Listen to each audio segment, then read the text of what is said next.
Tonight we are building a Viking ship the slow way, the correct way, and the way that annoys deadlines the most. We will start in a quiet oak forest, follow the grain like it is giving instructions, and turn a stubborn tree into a hull made of overlapping planks stitched with iron. Along the way a jarl will arrive with a spring deadline, a blacksmith will provide calm sparks, and Tar will do the unglamorous work of keeping the sea politely outside. Settle in. Let the waves do the counting. Chapter 1. The sponsor arrives with a deadline.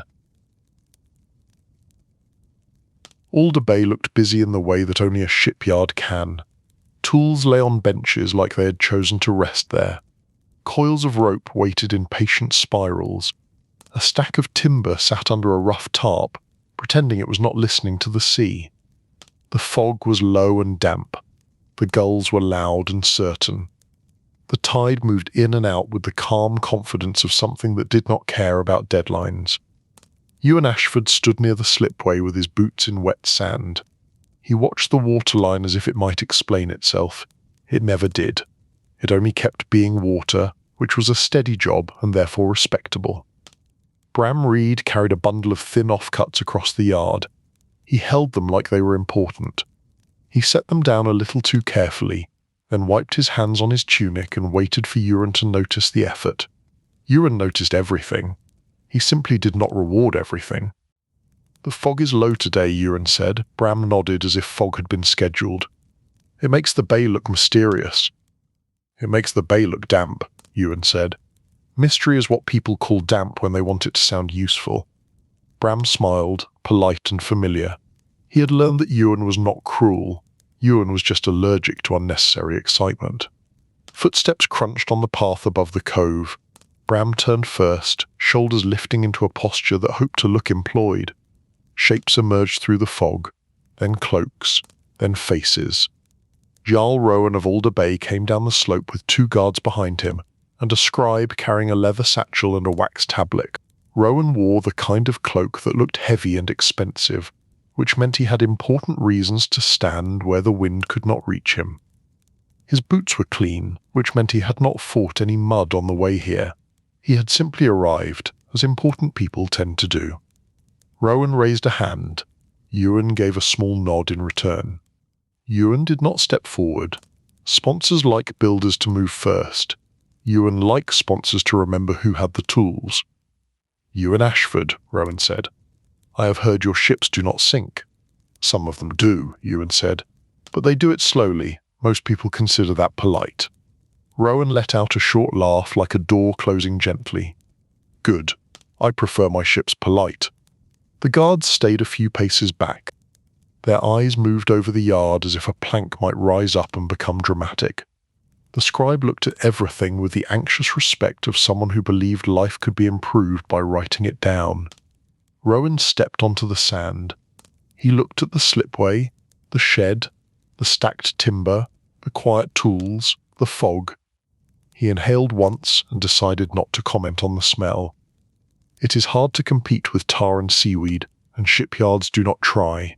"I will not circle around it," Rowan said. "I want a ship built." Euron waited, calm. "A ship that can carry goods," Rowan continued. "Wool, barrels, iron, timber, maybe livestock if the livestock behave. A ship that can handle open water and also shallow coastal places.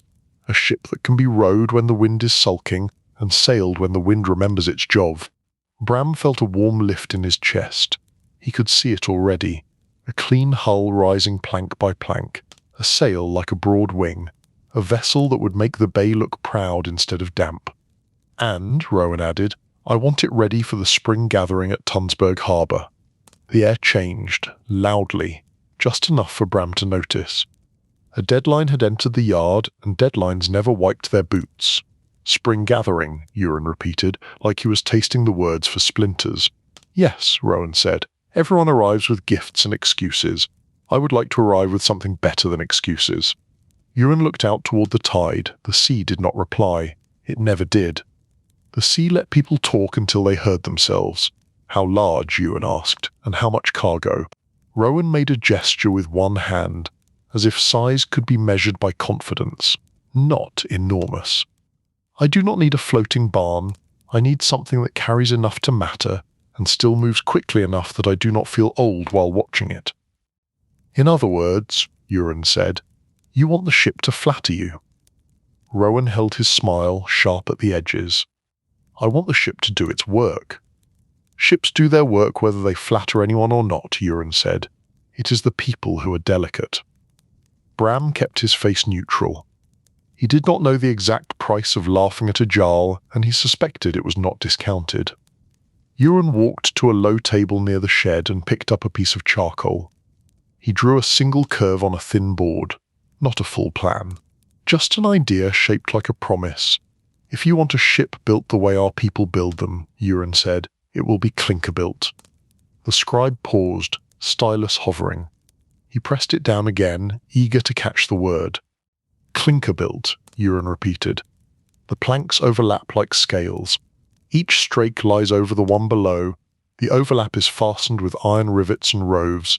The hull becomes a shell first, then we add the frames inside. Rowan folded his arms. Why build the outside first? Would it not be simpler to build the bones first and then put the skin on? It would be simpler, Euron said. Simpler is not the same as better. Frame first planking makes a smooth hull, but clinker gives strength with less weight. The overlaps act like long ribs running along the ship. The hull can flex with the sea, instead of arguing with it. Rowan watched the curve on the board. He did not look bored. That was promising. Many sponsors only loved results. Rowan loved results, and also loved the feeling of understand them. And, Ewan added, it lets us build a ship light enough to haul up on a beach if you need to, which is useful when you want to visit places that do not have the courtesy to build proper docks. Bram could not help himself. It can be fast, too. Ewan gave him a sideways look. It can. Fast depends on the shape, the balance, the sail, and whether the crew is awake. Rowan glanced at Bram. This is your apprentice. Ewan nodded. He is learning to talk less and see more. Bram took that as encouragement, because Bram was built that way. Rowan stepped closer to the board. The keel, he asked. The spine, Ewan said. Oak if we can get good oak. Straight grain, no hidden rot, no knots where knots like to gather. The keel runs from stem to stem and the ship stays true.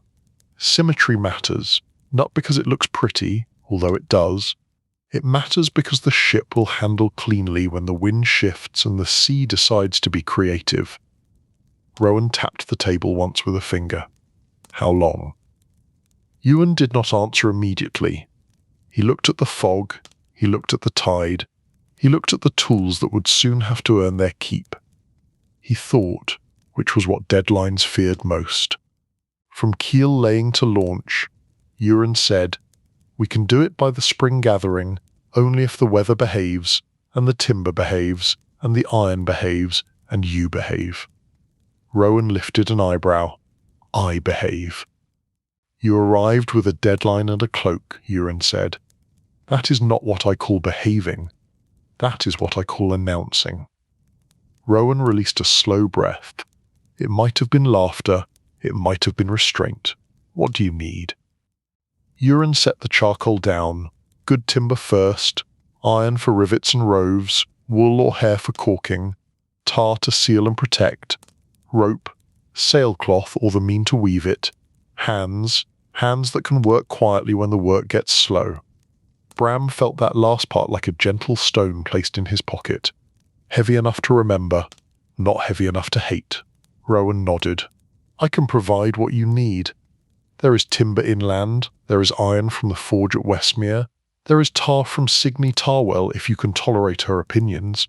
I can tolerate opinions, Euron said. They make the work entertaining. Rowan looked pleased, which was a dangerous emotion in a sponsor. Fine, then we are agreed. Euron did not nod yet. Come, he said, walk with me. A ship is not only a list, it is a shape that lives in water. Rowan hesitated, then followed. Bram followed too, because Bram followed everything, including hope. They walked along the tide line. Shell fragments clicked underfoot. The fog thinned enough to reveal the curve of Alder Bay, and the narrow mouth where the wider sea waited. The bay was sheltered, but not soft. No place by the sea was truly soft. Ewan knelt and drew in the sand with wine finger. A long line for the keel, a gentle rise for the bow and stern, a widening at midship, careful and measured. Not too wide, Ewan said. Wide ships carry more but push more water. Not too narrow. Narrow ships are quick but can feel twitchy under load. You want enough belly for barrels, and enough grace that you do not need to apologize to the sea. Rowan crouched, studying the sand drawing as if it were a map to respect. And the planks, he asked. Overlapping. Yes, Ewan said. We split wood along the grain, we cleave it. The tree has a direction it prefers. If we respect it, the plank keeps its strength. We shape with axe and adze, we fit each strake, we fasten overlaps with rivets. The shell becomes firm, and then the frames go in to support it, Bram added. Like building a basket, but the wood argues more. Ewan kept his voice calm. The wood is not arguing, it is waiting for you to stop rushing. Bram nodded, suddenly serious. Rowan pointed at the bow curve. The stem rises high. It helps with waves, Ewan said. It keeps the ship from burying its nose like an eager dog. It also looks confident. Sponsors like confidence. Rowan stared at the sand shape. My rivals will have carved heads, dragons, beasts. I should have something like that. Carving takes time, Ewan said, and time is the one thing you brought here to threaten me with. If you need a carved head to feel secure, you can add it later. Bolt it on when you are in a mood. Bram held his breath. The guards shifted. The scribe paused, stylus suspended like a small judgment. Rowan stared at Ewan for a long moment, then his mouth curved into real amusement. You are bold. I am tired, Ewan said. From far away, tired looks like bold. Rowan laughed, longer now. Fine. No carved head. I will allow the sea to remain calm without being threatened by art. They walked back toward the yard. The fog lifted a little more and the slipway rails looked darker and older, ready for the scrape of a hull that did not exist yet. Rowan stopped at the top of the slipway and looked down its length. If you build the shell first, he asked, how do you keep it from going crooked? We set the keel true, Ewan said. We set the stems. We use temporary moulds to guide the shape. We measure constantly. Not by trusting eyes, but by trusting lines. Balance, symmetry, and the stubborn refusal to accept a curve that does not belong. Bram found a small grin. Also by trusting Ewan to stare at mistakes until they repent. Ewan gave Bram a look. It was not a glare, it was a tide turning. Rowan nodded, satisfied. Skill then, skill, Ewan said, and time, and the willingness to redo work that is not right. The sea punishes pride. It does not care about expensive cloaks. Rowan glanced down at his cloak, then looked away as if the cloak had betrayed him. I will send cutters tomorrow. I will send iron and tar. I will send hands. Send hands that listen, Ewan said. I do not need people who swing an axe like they are trying to win an argument. I need people who can follow a line and stop before they ruin it. Rowan gave a short nod. Sensible people, then. Bram almost laughed. In Bram experience, sensible people were rare and usually busy elsewhere, but perhaps Giles kept them in a box. Rowan looked at Bram. Apprentice, can you help build a ship in time? Bram swallowed. His voice came out steady. Yes, I can. Rowan studied him. Then do not unalive the ship with enthusiasm. Save your enthusiasm for lifting. Bram blinked, then nodded quickly. I will not unalive anything. Ewan gave a small approving nod. That is an excellent goal for a day. Rowan turned to leave. The guards followed. The scribe lingered a heartbeat longer, eyes on the tools and the charcoal curve on the board. He looked like someone trying to understand how wood and iron became something that could cross a seared. Then he hurried after Rowan, because scribes did not enjoy being alone in fog. When they were gone, the yard felt quiet but not calm. It felt like the moment after a bell rings, when everyone pretends they did not hear it. Bram exhaled. He wants it by spring. People want many things, Ewan said. Can we do it? Ewan picked up the adze and checked the edge with his thumb, careful and respectful. We can do it if we do it properly. If we rush, the ship will remember. Wood remembers, iron remembers, the sea remembers most of all. Bram stared down the slipway. He imagined the keel laid straight, the first strakes fitted, the hull rising plank by plank, rivets clenched, seams sealed, a mast lifted into pale sky, a sail folded like a blanket waiting to be shaken out. What do we do first?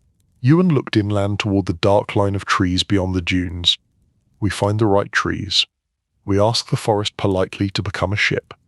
Bram nodded, solemn, and the forest says yes. The forest does not speak, Ewan said. It only waits. We will do the speaking with axes, calmly, without drama. Bram tried to look serious. Without drama, there will be drama, Ewan said. There is always drama. A plank will fight its curve. A rivet will refuse to sit. Weather will arrive uninvited. Someone will step on something sharp. Then we will fix it quietly. That is the craft. The fog continued to lift. Sunlight spilled across the bay in pale strips. The tide kept doing its work without noticing anyone. Ewan stood a moment longer by the slipway, hand resting on the old rail. We will build a ship that carries weight and still moves, he said. A ship that takes a sail and takes an oar. A ship that can be hauled up on a beach when needed. A ship that flexes instead of snapping. Plank over plank, shell first, layer by layer, with patience. Bram listened, excitement settling into something steadier. Ewan turned toward the shed. Pack tools. Tomorrow we walk to the timber stand, bring food, bring cord, and bring the ability to keep your mouth closed when you want to fill the air with hope. Bram gave a quick smile. I can do that. Ewan raised an eyebrow. Bram sobered a little. I will try. Ewan nodded once, calm as ever. Good. Trying is the start of every ship. Then comes the next right cut. Chapter 2. The Forest That Did Not Ask for This. Morning arrived quietly, the way it does when it knows it will be ignored. The yard smelled of damp wood and old tar. The fog had thinned overnight, leaving the bay clear enough to see the ripples where the tide had moved, like a careful hand-smoothing cloth. Bram woke early and tried to be useful before anyone noticed him. He packed a satchel with bread, dried fish, and a small wedge of cheese that looked like it had survived several arguments. He added cord, because Ewan always asked for cord, and because cord was the kind of thing people forgot right up until the moment they needed it. Ewan checked the tool bundle without ceremony. Axe, adze, draw knife, wedges, mallet, auger, measuring line, a small kit for sharpening because dull tools turned work into punishment. Bram watched Ewan tie the bundle. It was neat. It was calm. It suggested that time was a friend, not a threat. They set off inland along a track that cut through low scrub and scattered pines. The air smelled of wet earth and cold leaves. Somewhere ahead, oak trees waited with the slow patience of things that had never rushed for anything. Bram tried to keep quiet. He succeeded for almost an entire minute. So, Bram said, how do you choose the right tree? Ewan kept walking. You look for trouble. Bram frowned. Trouble. A ship begins as a tree, Ewan said. Trees hide their faults. Twist in the grain, a scar from old wind, a hollow where water sat too long. You want timber that has lived a steady life, no drama, straight growth. A trunk that does not look like it has been practicing for a dance. Bram nodded, absorbing it. He glanced at the woods around them. Many trunks leaned. Some curved. Some split into forks.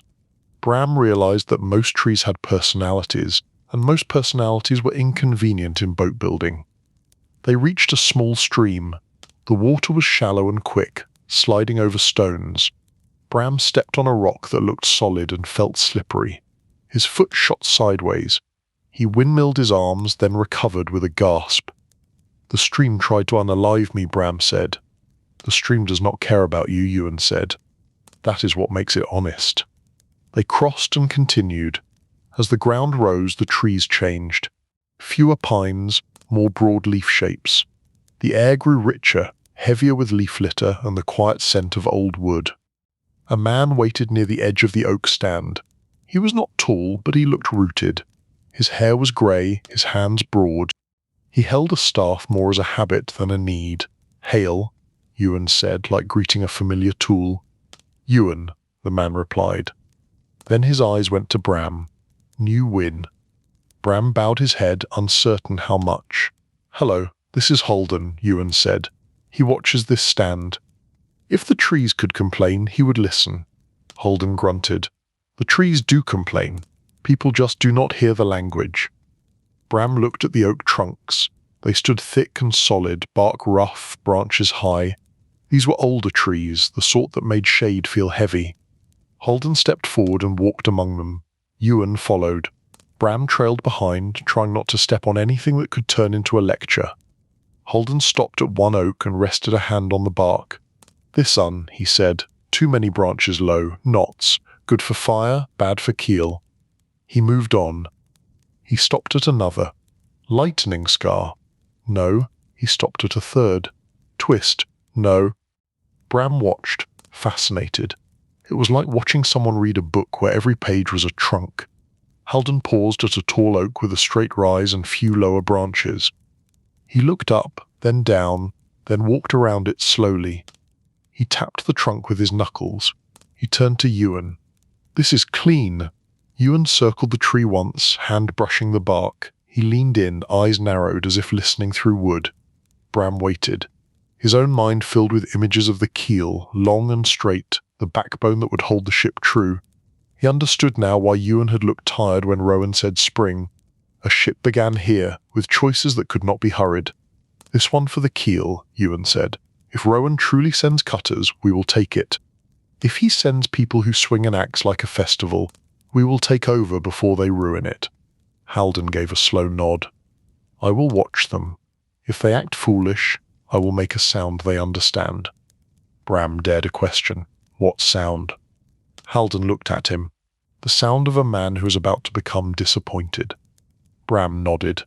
He understood that sound very well. Ewan moved deeper into the stand. He pointed to another tree. "Planks," he said.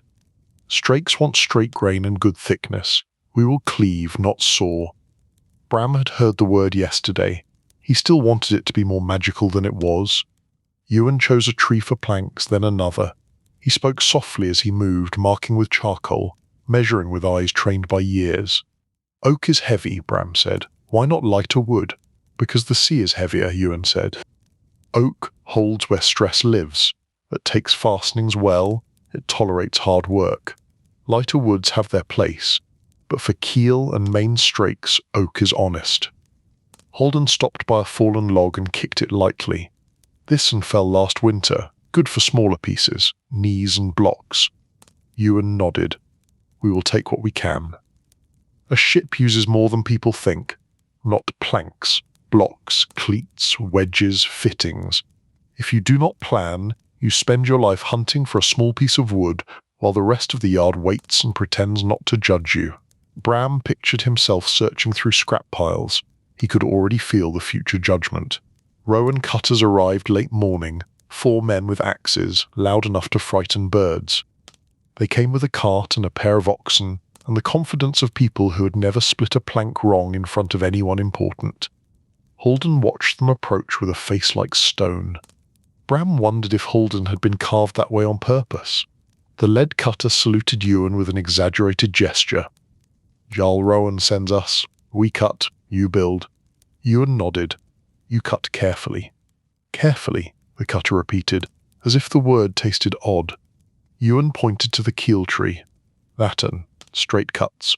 Control your fall. Do not splinter the base."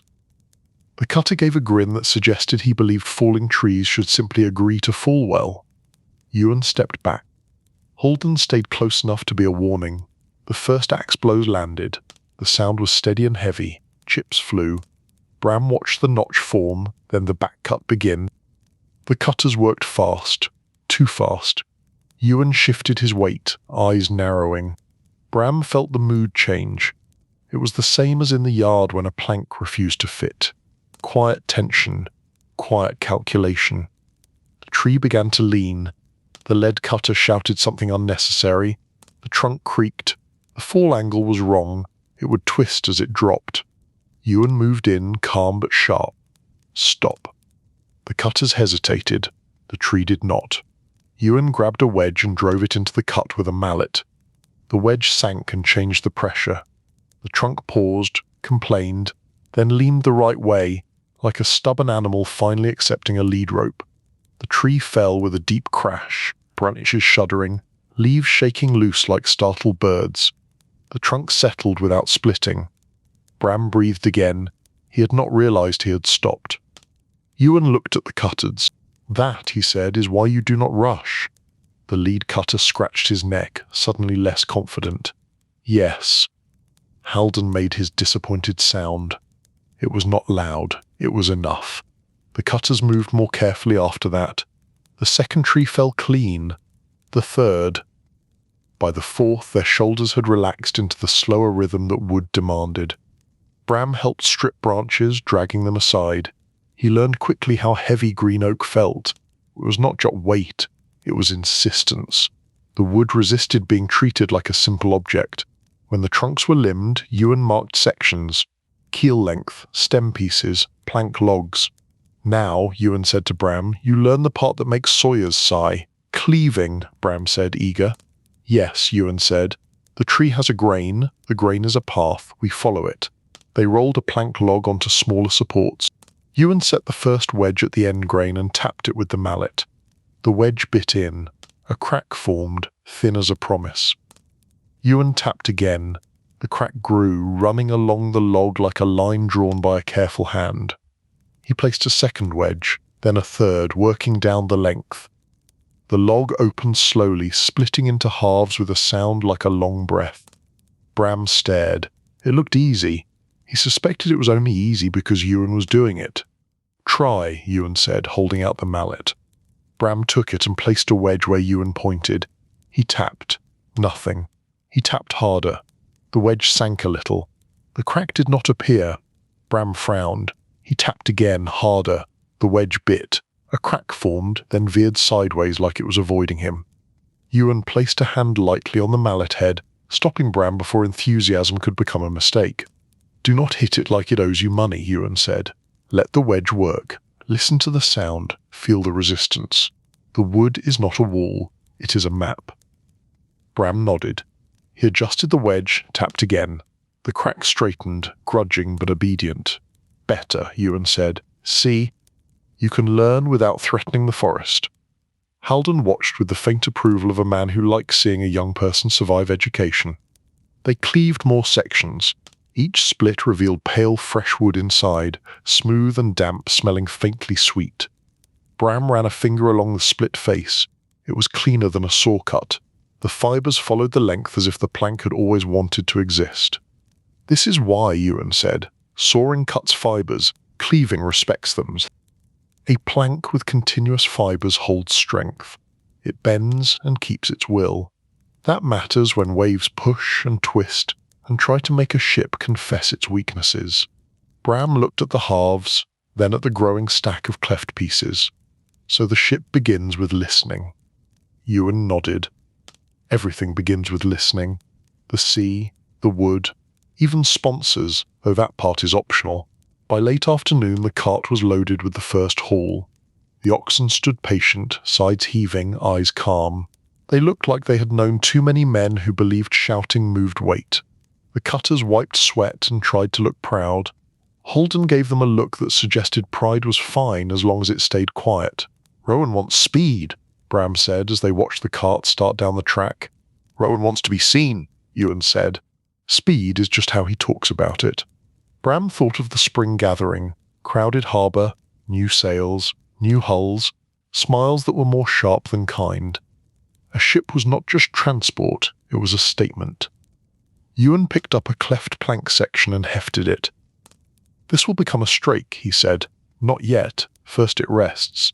Green wood works easily, but it also moves as it dries.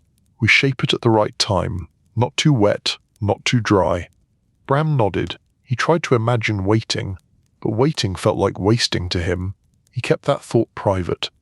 Ewan could sense impatience the way a dog senses fear. They walked back toward Alder Bay as evening approached. The light softened, birds quieted, the forest felt less like a workshop and more like a place that had simply allowed them to borrow something. At the stream, Bram stepped carefully. This time the rock did not try to teach him humility. Back at the yard, the fog returned in thin layers, sliding in like a cautious guest. The bay went still. The tide turned. The tools waited. Bram set down the remaining small pieces they had carried by hand. His arms ached in a satisfying way. He felt like he had earned tiredness instead of being given it. Ewan stood beside the stacked timber and rested a hand on the top piece. "This," he said, "is how a ship begins. But with loud plans, with good wood and quiet choices." Bram looked at the stack, then at the slipway. The rails ran down to the water, still empty, still waiting. Bram could almost see the future hull there, overlapping planks catching light, seams tight, tar dark and warm. "Tomorrow," Bram asked, "what do we do?" Ewan looked at the timber, then at the sky. "Tomorrow we do it again, more timber, more cleaving. Then we start shaping the keel. We do not skip steps. We do not bribe the sea. We build like we mean to sleep at night." Bram felt his mind settle, the way a boat settles when it finds its balance. He liked that. He wanted more of that. Ewan turned toward the shed. "Eat, rest, and try not to dream of cutting corners. Corners do not belong in ships." Bram gave a soft laugh. "I will try." Ewan nodded, satisfied. Trying is still useful, as long as the next day includes doing. Outside, Alder Bay breathed with the tide. Inside, the yard held the first pieces of a ship that had not asked to be built and would be built anyway, carefully, calmly, plank by plank, because that was what hands were for. Chapter 3. The Keel, a long piece of opinionated wood. The timber arrived at Alder Bay in a slow procession of oxen and grunting men. The cart wheels complained over the track. The oxen did not. The oxen had long ago learned that complaining rarely moved weight. Bram stood at the yard edge and watched the first keel log roll down onto skids. The oak looked darker now that it was in the shipyard. It smelled of leaf mould and cold rain, and the quiet patience of something that had been alive longer than Bram had been complicated. Ewan checked the log with the kind of attention that made people feel nervous. He ran a hand along the bark. He looked at the end grain. He tapped the wood once, not hard, like greeting an old acquaintance. "Good," he said. "Not perfect, good." Bram leaned in. "How can you tell?" Ewan looked at Bram. "Because it is not pretending. Straight grain. No hidden hollow, no twist that wants to become a problem later." Bram nodded, trying to look like he had known this all along. The cutters unloaded the rest of the timber, plank logs for future strakes, a shorter length that would become a stem piece, smaller bits for blocks and knees, a bundle of cleft sections that still showed the fresh pale faces of the split. The yard changed from empty and hopeful to crowded and serious. Halden, the keeper of the oak stand, watched the unloading for a moment. He had come along to ensure nobody celebrated too loudly in the presence of trees that had been turned into work. He gave Bram a nod that might have been approval, or might have been the kind of nod you give when you see someone still alive after a difficult day. Halden left without ceremony. Forest people seldom lingered in shipyards. The forest had its own quiet, and the yard had a different kind of quiet, the kind you had to earn. Ewan set Bram to work clearing the slipway area. Not the rails themselves, but the flat ground just above them where the keel blocks would sit. Bram raked sand, he moved stones, he pulled driftwood aside. He discovered old iron scraps half buried and brought them to the shed, because the yard never truly lost anything. It only mislaid things until someone stepped on them. By mid-morning the workspace was ready. Ewan laid out heavy blocks and wedges. He took a measuring line and stretched it tight. He marked a straight reference along the ground. "Centerline first," he told Bram. "If you do not respect the centerline, the sea will teach you respect." Bram watched the line, thin and taut. It looked too simple to matter. It mattered. They rolled the keel log into position with levers and small controlled shoves. Bram strained until his shoulders burned. Ewan moved with efficient calm, placing wedges under the log as if the log was a tired animal that needed to lie down in the correct spot. The log settled on the blocks. It looked heavy enough to bend the earth. Bram stood back and exhaled. It felt like they had placed the first stone of a house, except the house would later leave and go to sea, which was a strange ambition for a structure. Now, Ewan said, we begin turning tree into keel. He took an axe with a head worn smooth from years of shaping. He did not swing it wildly. He used it like a pen. He scored the bark and sapwood, then peeled away strips, revealing the pale oak beneath. Bram helped, working more slowly, trying to match Ewan's steady rhythm. Chips fell and formed a soft carpet. The scent of fresh oak filled the air and made the shed smell less like old tar and more like possibility. As the day warmed, the yard warmed with it. The fog lifted. Sunlight fell on the log, making it look almost golden. Bram felt a stirring of pride, as if the wood appreciated being admired. "Do not get sentimental," Ewan told him. Bram froze. "How did you know?" "Your hands slowed down," Ewan replied. "Wood does not care about your feelings. It cares about clean cuts." Bram sped up, then immediately slowed again when the axe bounced. He forced himself into a calmer rhythm. They worked the keel into a long beam with a gentle rise at each end.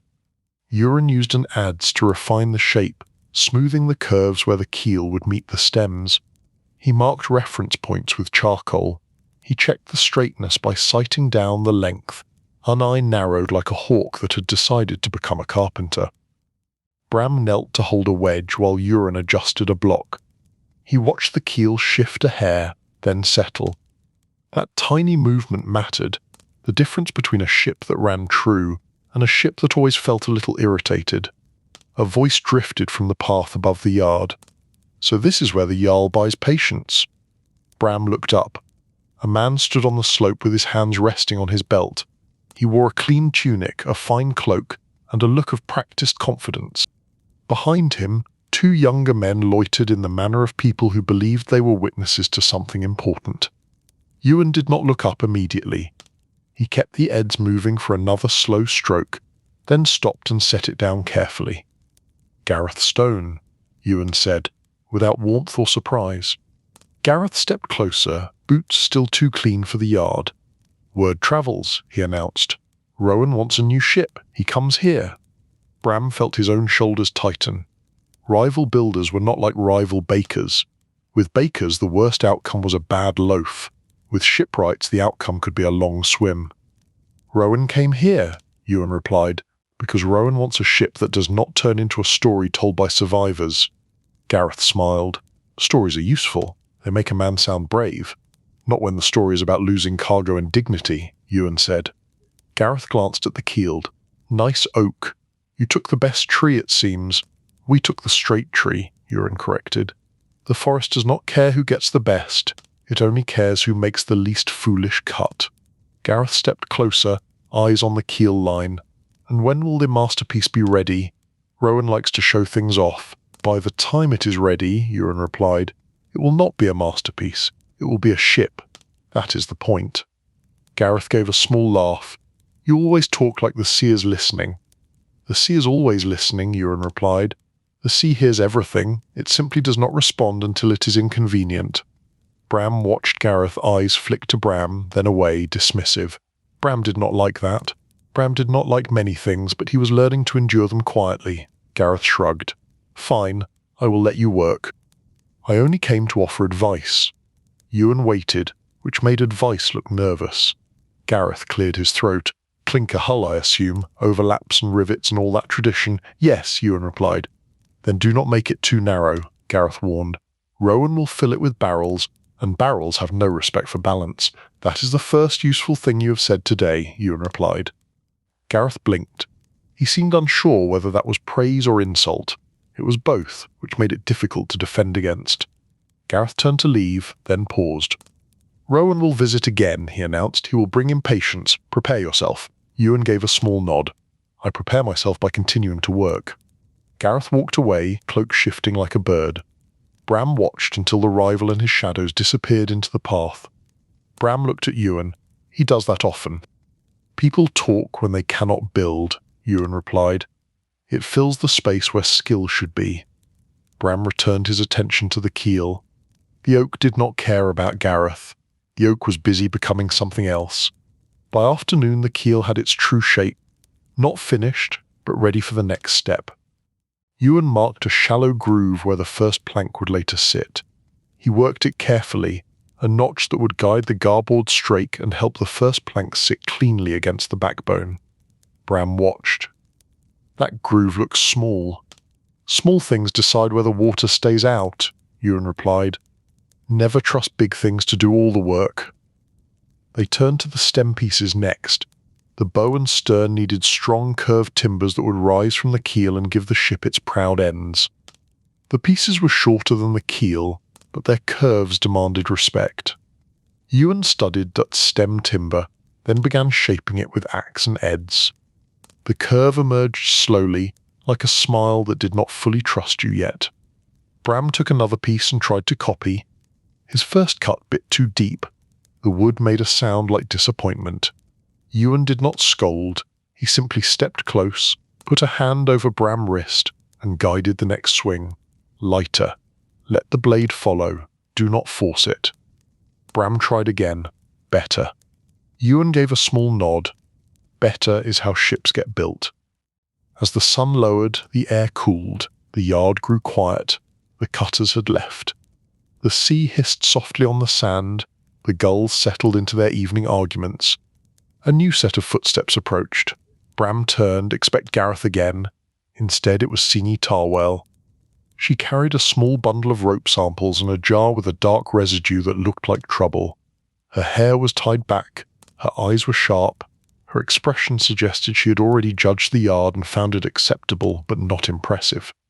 Ewan greeted her with a nod. Signy. Signy looked at the keel, then at the stem pieces, then at Bram. So this is the famous patience, she observed. It looks like oak. It is oak, Bram replied before he could stop himself. Signy looked pleased. Good. If it were pine I would have to lecture you, and lecturing makes me thirsty. She held up the jar. Tar. Good tar. Sticky. Smells like hard work. You will need it. Not today, but soon. Ewan accepted the jar and set it on the bench. How much can you supply? As much as Rowan pays for, Signy replied. Which depends on whether Rowan wants a ship or wants a story. Bram saw Ewan's eyes soften slightly. Not a smile. Something close to trust. Signy glanced toward the bay. Weather will turn. Plan ahead, and tell your apprentice to stop looking like he is waiting for wood to applaud him. Bram flushed. Ewan spoke calmly. Bram is learning, slowly, like everything else. Signy gave Bram a look that was not unkind. Good. Slow is fine. Slow is how you avoid unaliving your own work. Bram nodded quickly. Signy left as she arrived, without ceremony. The yard held her scent for a moment. Tar. Smoke. Rope fibres. Practicality. Ewan and Bram worked another hour, refining surfaces, checking lines, removing tool marks where they mattered. Ewan did not chase perfection. He chased correctness. There was a difference, and Bram was beginning to feel it.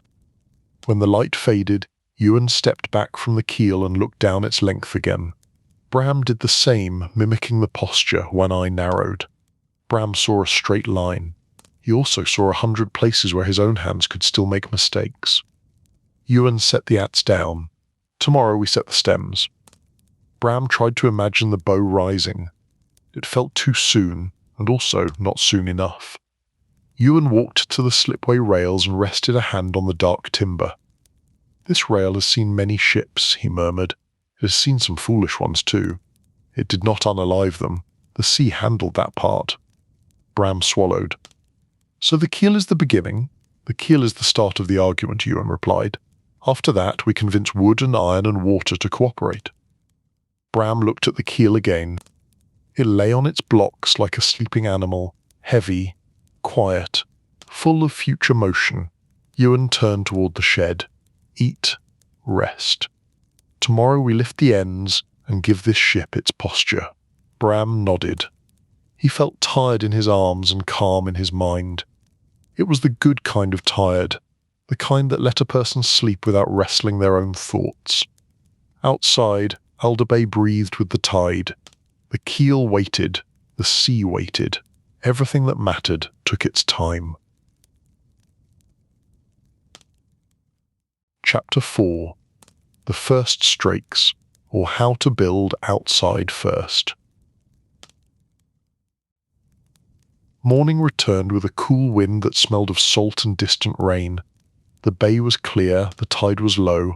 The yard felt quiet in the way a room feels quiet right before music begins. Bram arrived early again and tried to look calm about it. He swept the work area, not because it needed sweeping, but because his hands wanted to do something while his mind tried to race ahead. Ewan arrived with the same steady pace as always.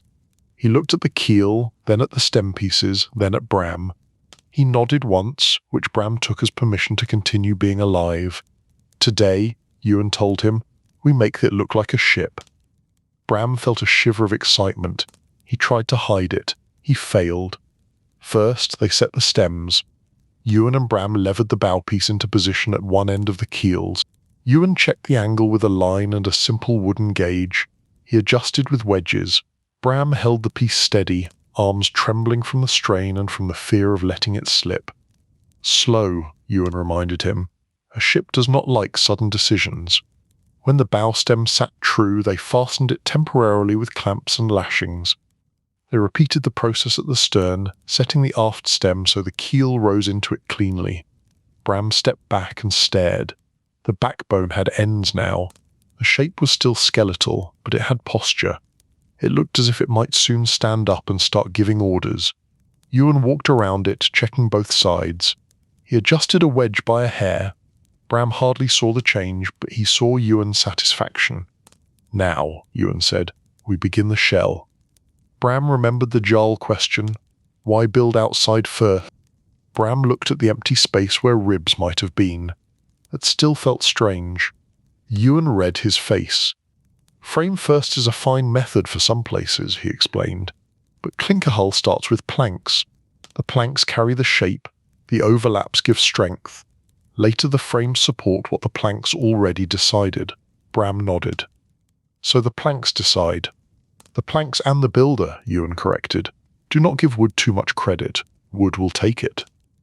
They moved to a cleft plank section and began turning it into the first strake. Ewan chose carefully, picking a piece with straight grain and even thickness. He worked it with axe, then refined with edges. The sound of the blade against wood was steady, like a slow drum. Bram helped with the drawknife, pulling the blade toward himself in controlled strokes while the plank rested on a shaving horse. Fresh curls fell to the ground, pale and soft. Ewan checked thickness by feel and by eye. Not too thin, not too thick. The first strake had to sit against the keel cleanly. It had to be strong enough to take stress. It had to be cooperative, which was a rare trait in any material. This first wood, Ewan told Bram, matters more than people think. It sets the tone. If it is wrong, everything above it becomes a correction. Corrections multiply. Bram tried to imagine corrections multiplying. He did not like the image. They carried the shaped plank to the keel. Ewan held it against the groove he had cut the day before. The fit was close but not perfect. It never was perfect at first. Wood was real. Reality always arrived with small gaps. Ewan marked spots with charcoal where it needed trimming. Bram watched, learning how Ewan could see the difference between a good fit and a fit that only looked good from a distance. Back to the bench, Ewan instructed. Trim. Test. Trim. This is the rhythm. Bram tried not to sigh. He reminded himself that sighing was wasted air, and Ewan disliked wasted air. They repeated the steps. The plank slowly learned its place. Then came bending. The strake needed to follow the curve of the keel and rise toward the stems. Oak did not like bending just because someone wanted it to. Oak needed persuasion. Ewan built a small bending setup near the shed, a low trough and a covered space where steam and heat could do their quiet work. He did not over-explain. He simply prepared it, as if heat was another tool. They warmed the plank and kept it damp. Bram held the far end while Ewan guided the curve into place with ropes and clamps. The plank resisted, then gave a little, then resisted again. It made soft creaking sounds, like an old man standing up. Bram held his breath. Ewan stayed calm. Listen to it. If it complains too sharply, we stop. If it complains politely, we continue. Bram nodded, eyes wide. The plank seemed to complain politely, which Bram considered generous. They clamped the strake into position and let it rest, still warm, still in a new shape that it would slowly accept. While it rested, Ewan prepared the next strake. The plank above would overlap the one below. That overlap was the signature of the build. It was also the part that made the hull look like it had layered armour, which made sponsors feel confident even if they did not understand why. Bram helped shave the next plank. He found a steadier rhythm now. His hands began to move with less eager force and more controlled pressure. He noticed the difference in sound when the blade was cutting cleanly versus scraping. He adjusted without needing a lecture, which felt like a personal victory. Ewan noticed. He did not praise, he simply gave Bram a slightly heavier task, which was a form of praise in this yard. By midday, the first strake was ready to be fastened. The fastening was not final yet. The ironwork would come in full force later, but they used temporary fastenings and a few early rivets where needed to hold the shape. Ewan lined up the holes carefully. He used an auger with controlled pressure, drilling through the plank and into the keel groove area where the fit demanded security. Bram held a backing piece and tried not to move, because moving would make the hole wrong, and wrong holes never became right again without making the wood tired. When the first fastening went in, the plank felt real. It was no longer a piece of timber. It was part of a hull. Bram touched the edge lightly. It feels different now, because it belongs, Ewan replied. Belonging changes things. They continued with the next strake. The overlap line had to be clean. The bevel had to be correct so the upper plank sat over the lower plank without leaving a gap that would later become a slow leak and an embarrassing story. Bram held the plank while Ewan checked the overlap. Ewan ran fingertips along the seam like reading it. He adjusted with small shaves. Bram watched every motion. "Why do you touch it like that?" Bram asked. "Because my fingers notice what my eyes forgive," Ewan replied. "Eyes like to be optimistic. Fingers are honest." Bram tried it. He ran his fingers along a seam. He felt a slight step. He did not see it at first. Then he saw it. The seam was prowled by a thin edge. Bram looked up, startled. Ewan nodded. "Good.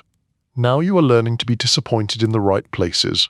Bram tried not to laugh. He failed quietly. They set the second strake in place. More heat, more rope, more gentle persuasion. The oak complained politely again. Bram began to understand that polite complaining was the best outcome. As the shell rose, even by 2 strakes, the shape began to appear. The keel no longer looked lonely. The stems no longer looked like separate pieces. The hull began to cradle air. A shadow fell across the yard. Bram looked up to see Jarl Rowan standing at the edge of the work area, his cloak pulled close against the wind. 2 guards stood behind him. The scribe was there too, stylus ready, as if wood could be convinced to move faster by recording its progress. Rowan took in the scene. The keel, the stems, the first strakes clamped and held, the tools, the curls of oak on the ground like pale ribbons. "So it begins," Rowan observed. "It began in the forest," Ewan replied. "This is the part you can see." Rowan stepped closer, careful now, boots less clean than last time. He crouched to look at the overlap line. His expression shifted. He looked pleased and also a little uneasy. He was seeing something become real, and real things came with real limits. "How long before it looks like a ship?" Rowan asked.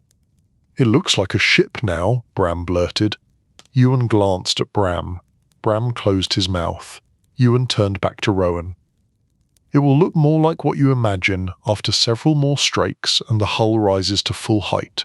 It will not look like a finished ship until we have the interior, the thwarts, the mast step, the steering, the caulking, the tar, and the rig." Rowan frowned slightly, as if listing tasks was rude. Ewan continued, voice steady. "The sea does not accept half work, neither should you." Rowan stood. "The overlap," he said, "that makes it strong." "It helps," Ewan replied. The overlaps and the fastenings create a structure that carries strength along the hull. The shell can flex. Flexing is not weakness, it is survival. Rowan looked out toward the bay. He looked like he wanted the sea to sign a contract. The sea stayed quiet. Rowan turned back. Gareth Stone told me you build too slowly. Ewan did not change expression. Gareth Stone talks too quickly.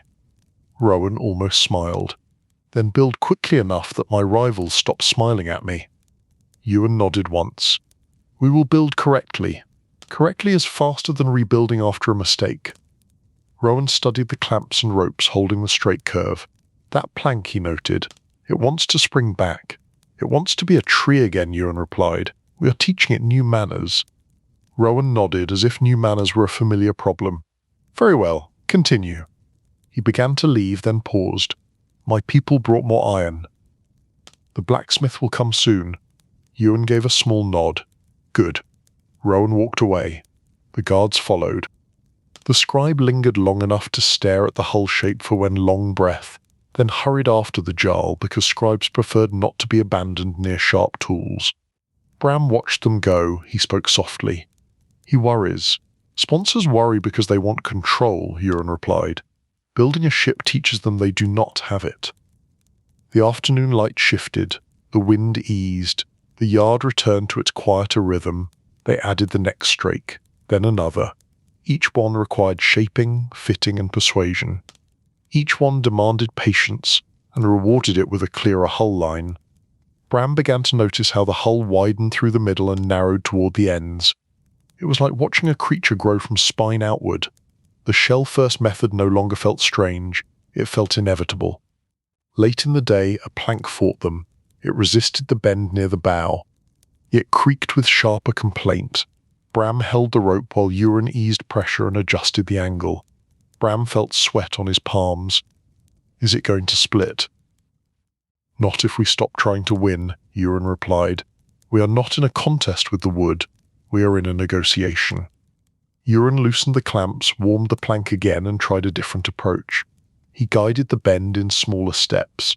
The plank complained politely again, which felt like mercy. When it finally sat correctly, Bram released a slow breath he had been holding too long. Ewan looked at Bram. Do not fear every sound. It sounded like it was angry, Bram admitted.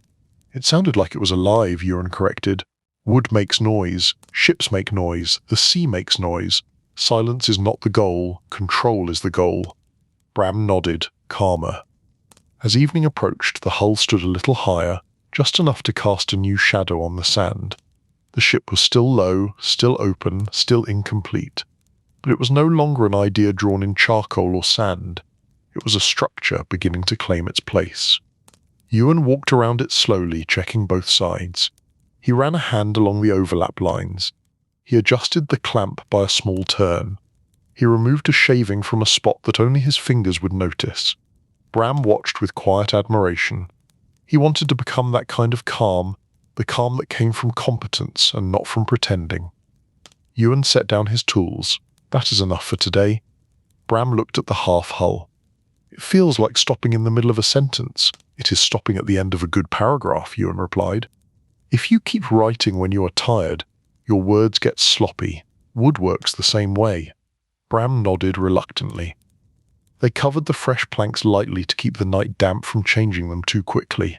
The yard settled. The bay quieted. The tide shifted. The gulls became less certain and more sleepy. Bram stood beside the hull for a final moment. He traced the curve with his eyes. He imagined future strakes rising higher, the full belly of the ship, the frames that would later join the shell like ribs joining a chest.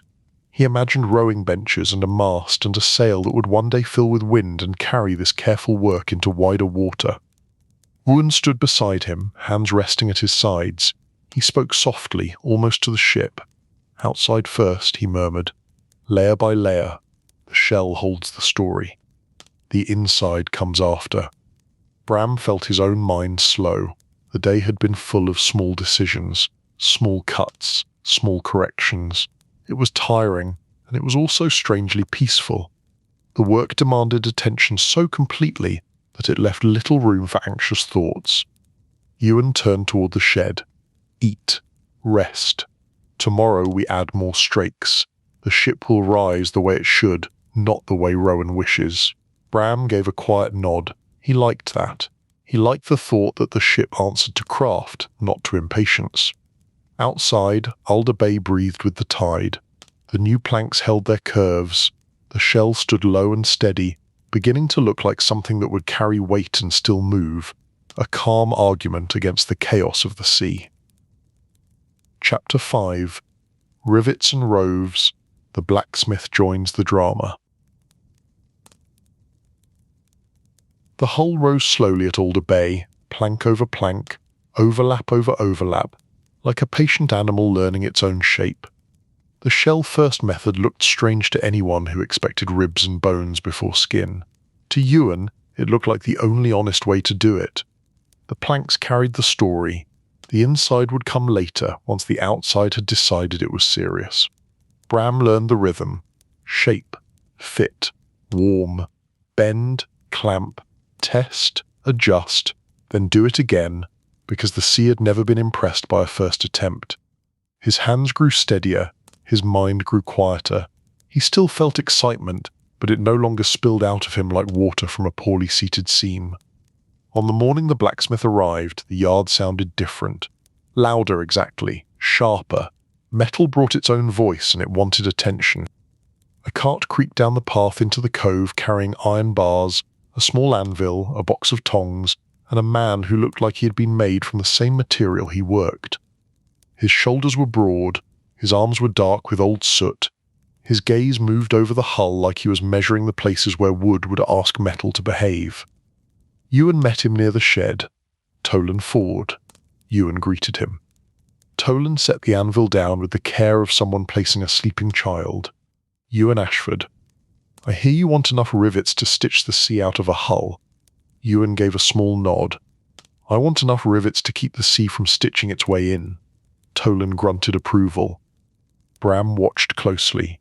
Ewan trusted very few people. He trusted Tolan, which meant Tolan had earned it by doing work that did not need excuses. Tolan walked to the hull and ran a hand along the overlap line. He felt the edge where one plank lay over the other, the thin step that made clinker hulls look layered and confident. This is good work, Tolan said. Bram felt pride rise like a bubble. He tried to keep it from popping. Tolan looked at Bram, who was the quiet one. Bram blinked. Me. Tolan nodded slowly. Good. Quiet hands make straight rivet lines. Bram did not know if that was praise, but he decided to accept it as such. They set up Tolan work area near the shed where the wind could carry smoke away. The forge was a small affair, enough to heat iron without turning the whole yard into a dramatic festival.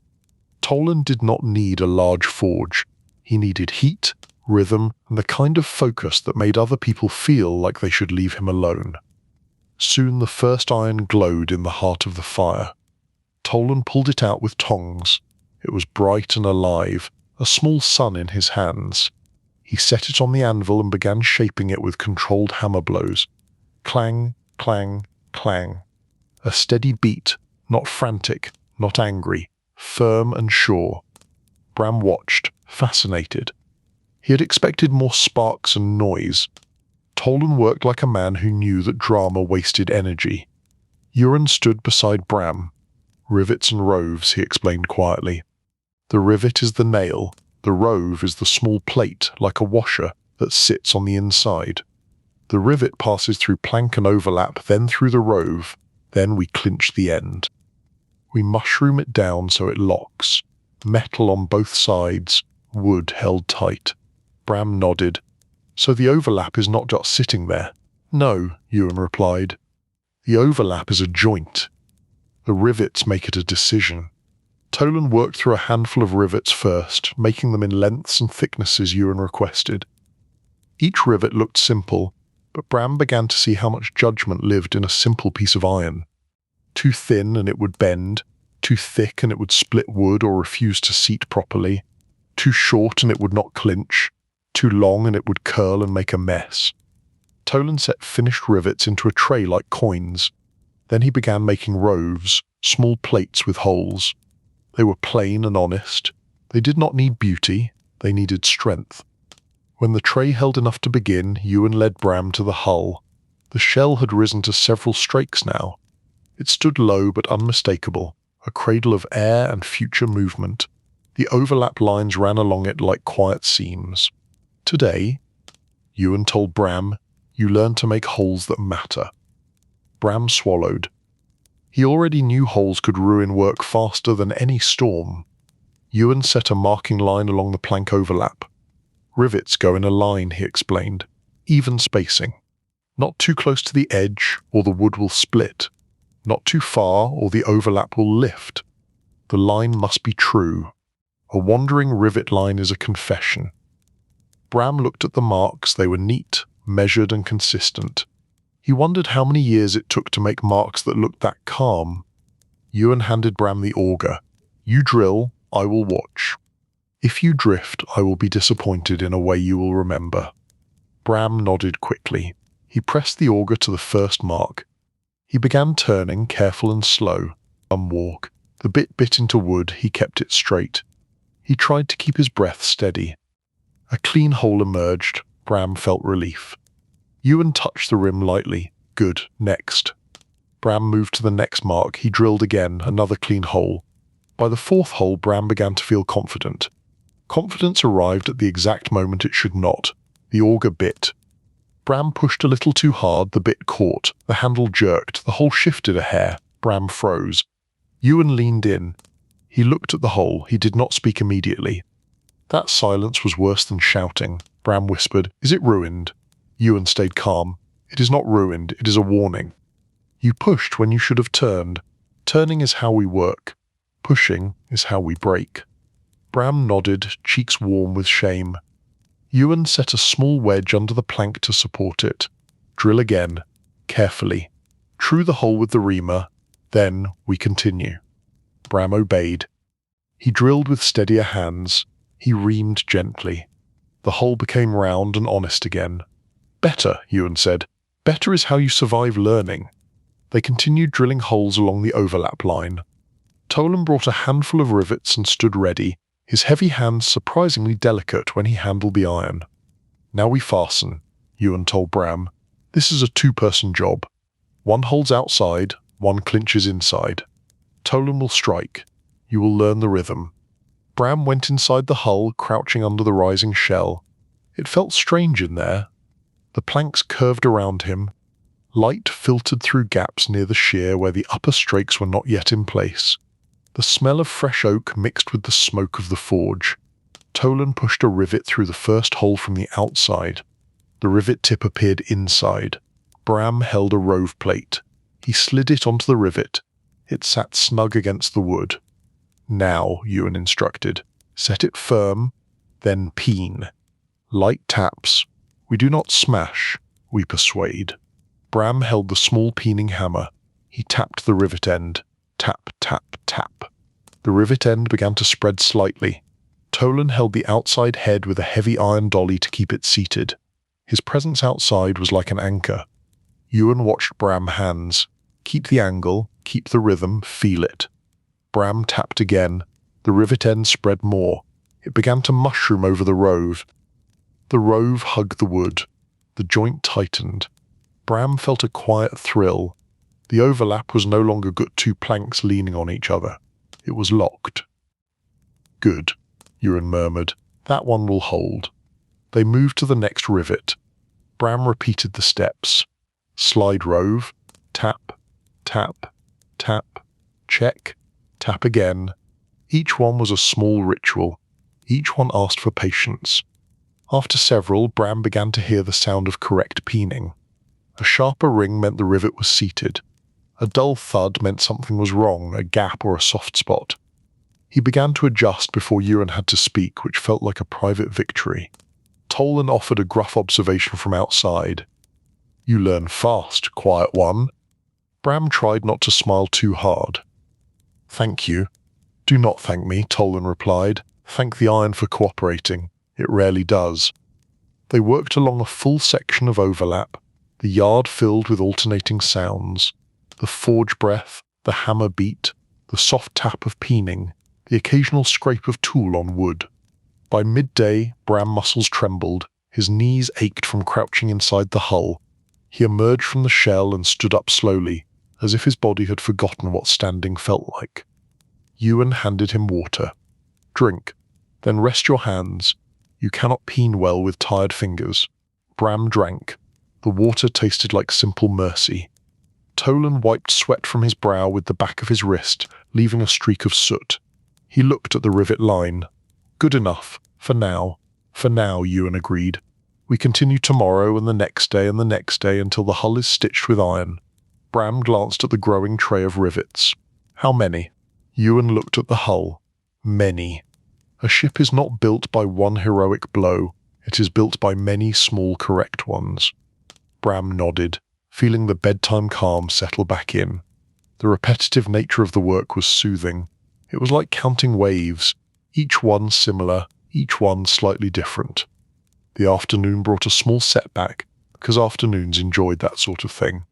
A plank line near the bow began to look wrong, not in shape, in the rivet spacing. Bram spotted it first, which was both good and uncomfortable. "Ewan!" Bram called softly. Ewan stepped over and followed Bram's finger. The marks were a little too close to the edge, not dangerously close yet, but close enough that the wood might split later under stress. Ewan's eyes narrowed. "Who marked this section?" Bram hesitated. "I did." Ewan nodded slowly. The nod did not feel like kindness. It felt like truth. "What did you forget?" Ewan asked. Bram stared at the plank. The curve near the bow, he realized. The overlap line shifted slightly there. The edge was closer than it looked from above. Ewan gave a small approving nod. "Correct. The curve changes the relationship. Straight rules become crooked mistakes if you apply them without thinking." Bram swallowed. "Do we redo it?" "We correct it," Ewan replied. "We do not pretend it will be fine. Fine is the word people use right before water arrives." Ewan took a small wooden plug and fitted it into the first hole in the wrong line. He trimmed it flush. He did the same for the next. He sealed them with a smear of resin. The work was quiet, careful, and slightly humiliating in the way all good learning was. Tolan watched, then grunted. "Better to fix now." Ewan nodded. "Better to fix now." They shifted the rivet line slightly inward for that section. Bram redid the marks under Ewan's watchful eye. This time he followed the curve and measured the edge distance with a simple gauge. When the corrected holes were drilled and the rivets seated, the line looked true again. Bram felt relief, and also a new respect for the way mistakes hid in places that looked harmless. Late afternoon, Jarl Rowan arrived again. He stood at the yard edge and watched the blacksmith work as if he was seeing a strange ritual performed for his benefit. His guards stayed back. The scribe watched the forge like it might begin writing on its own. Rowan approached the hull and touched the outside rivet heads lightly. They felt smooth and firm. "So this is what holds it," Rowan observed. "Iron pins." Ewan nodded. "Iron and good wood and correct work." Rowan looked at Tolan. "Are you the one making the iron?" Tolan did not bow. He did not smile. He simply met Rowan's gaze. "I make what Ewan needs. If I make it poorly, the sea will make me regret it. I prefer not to regret things."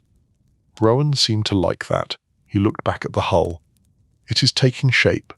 "It is," Ewan replied. "Shaping takes time. Fastening takes time. You cannot have a strong ship with a rushed hull unless you also want a rushed sinking."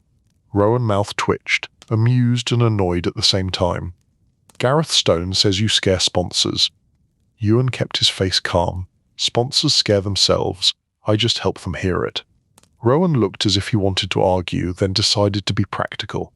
"How soon before the hull is fully fastened?" Ewan looked at the work left. "We will fasten as we rise. The hull will be riveted along each overlap. The work is steady. It cannot be hurried without becoming sloppy." Rowan exhaled. "Continue, and do not let my ship become a lesson told at Tunsberg." Ewan gave a small nod. "Your ship will become a ship. Lessons are optional." Rowan left, his cloak shifting as he walked. Bram watched him go and felt the pressure settle back over the yard like a thin blanket. Deadlines did not stay long, but they always left their scent. As evening came, Tolan banked the forge and packed his tools. He would return in the morning. Rivets needed making and the hull needed stitching. Bram stood by the finished rivet line and ran his fingers along the outside heads. They were small, neat, even. The line looked almost decorative, which made Bram uneasy. Anything that looked decorative was usually hiding how much work it had cost. Tolan caught Bram looking. "Do not get romantic about rivets, quiet why." Bram blinked. "I was not." Tolan grunted. "Good. Rivets are not romance, rivets are duty." Ewan covered the work with a tarp and weighted it with stones. The wind rose slightly off the water. The bay turned darker. The tide shifted. Bram felt the calm heaviness of a day spent repeating a skill until it began to live in his hands. Ewan walked beside Bram toward the shed. "Today you learned something important." Bram waited. Ewan spoke softly. "A ship is not held together by a strong piece. It is held by many small honest ones. If you lie in thy place, the sea finds it." Bram nodded, mind quiet. Outside, Alder Bay breathed with the tide. Inside the yard, iron held wood. Wood held shape. Shape held the promise of motion. The hull rose in steady silence, stitched by rivets that did not care about rival jarls or spring gatherings. They cared only about being correct. Chapter 6. Frames come later, like wisdom. Rain arrived in the night, and did not bother to introduce itself. By morning the yard was damp, the sand darkened, the smell of wet oak rising like a calm reminder that wood was still alive in its own slow way. Bram stepped into the shed and found Euron already theyed, sharpening a blade with steady strokes. The sound was soft and regular, like a lullaby for tools. "Rain day," Bram observed. Euron glanced toward the doorway where the grey sky hung low. "A good day. The wood stays damp, it bends without sulking. Also fewer visitors arrive to announce opinions." Bram smiled. He could not argue with that. Tolan arrived anyway, because blacksmiths were not visitors, they were necessities.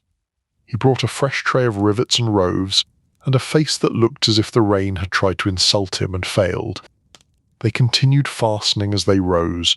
Each new strake brought new holes, new rivets, new small correct taps. Bram settled into the routine. His hands knew the weight of the peening hammer now. He could feel when the rivet end was ready to spread and when it needed dead more gentle strike. He could hear the difference between seated and uncertain. The hull rose to the point where Bram had to crouch lower inside.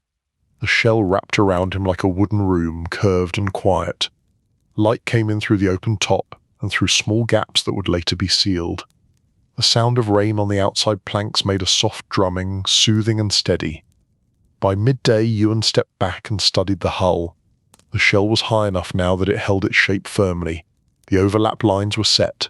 The iron held each seam tight. The ship looked like it was ready to be something more than a shell.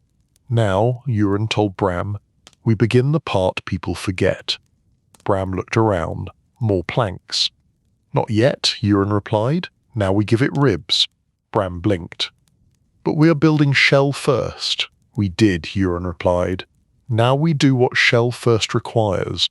We frame the inside after the outside knows what it is." Bram felt a quiet excitement. He had been waiting for the moment when the ship would begin to feel like a place, not just a shape. Euron walked into the hull and rested a hand on an inner plank. "The shell holds the water out," he explained. "The frames help the shell keep its will. They spread loads, they give strength against twisting, they support thwarts and deck areas, but they must fit the shape we already made. We do not force the hull to fit the frames, we fit the frames to the hull." Bram nodded slowly. "So wisdom comes later." Euron gave him a brief look. "Wisdom comes when you stop pretending you had it at the start." They began preparing frame timbers. Some were naturally curved pieces grown that way in the tree, useful for knees and supports. Others were straight pieces that would be steamed and bent to match the hull shape. Euron chose them carefully from the timber stack, feeling grain and flex with his hands. Bram carried pieces into the shed where they could work out of the rain. The shed smelled of wet wood, iron, and the faint sweetness of fresh shavings. It was not a bad smell, It was the smell of things becoming useful. Euron laid a frame timber on the bench. He marked it with charcoal. This will become men rib. It needs to curve to the hull, not too tight, not too loose. It must press against the shell evenly. Bram asked, "How do you know the curve?" Euron pointed at the hull. "We take it from the ship. We use a pattern stick. We measure the inside width at each station. We test fit, we trim, we test again." Bram felt a familiar rhythm returning. Trim, test, trim, test. It was like the planks all over again, only now the work was inside and the pieces were smaller and the consequences were still large. They set up the steaming trough again, warming water and guiding steam into a covered space. The rain helped. Everything stayed damp and cooperative. When the first frame timber was warm, they carried it into the hull. Euron positioned it against the inner planks. Bram held that end while Euron guided the other. The timber resisted, then softened, then settled into a curve. "Hold it," Euron instructed. Bram held it. His arms trembled. The timber pushed against him like a stubborn animal. Euron applied clamps and temporary lashings to keep the frame pressed against the hull. He checked contact points with his fingers. "Note the," Euron murmured. "Trim that spot. It is proud." Bram took the draw knife and shaved a small area. He took off less than he wanted to, because he remembered the earlier lesson about pushing. He returned the frame to place. "Better contact." Euron nodded. "Better." They repeated this with the next frame. Each bun had its own mood. Some fit easily, some fought. Bram began to see that the hull shape changed subtly along its length. The middle was fuller, the ends tightened. The frames needed to match each station, each curve. While they worked, Toland continued making rivets and staying out of the way. Blacksmiths had the rare skill of being both essential and invisible when needed. By afternoon the rain eased. The yard lightened. The bay looked calm again, as if it had never been wet. That was the moment Jarl Rowan arrived, because sponsors had a gift for timing. He appeared at the yard edge with his guards and scribe, cloak pulled close, expression determined to look patient. Euron did not stop working. He fit a frame and checked its contact, calm and unhurried. Rowan stepped closer and peered into the hull. "Ribs now," he observed. "Frames," Euron corrected. "Ribs are for animals, this is for a ship." Rowan's mouth twitched. "It looks cramped." "It is not a hall," Euron replied. "It is a vessel. The sea does not offer extra space for comfort." Rowan leaned closer. "Why not build frames first like other boats?" Bram held his breath. Euron had answered this before. Rowan apparently needed to hear it again, as many important people did. Euron kept his voice steady. "Because clinker shell carries strength along the planks. The overlaps and rivets create a shell that holds its shape and flexes with waves. Frames come after to support, not to dictate. This makes a hull that is strong and light enough to beach when needed." Rowan nodded, half satisfied.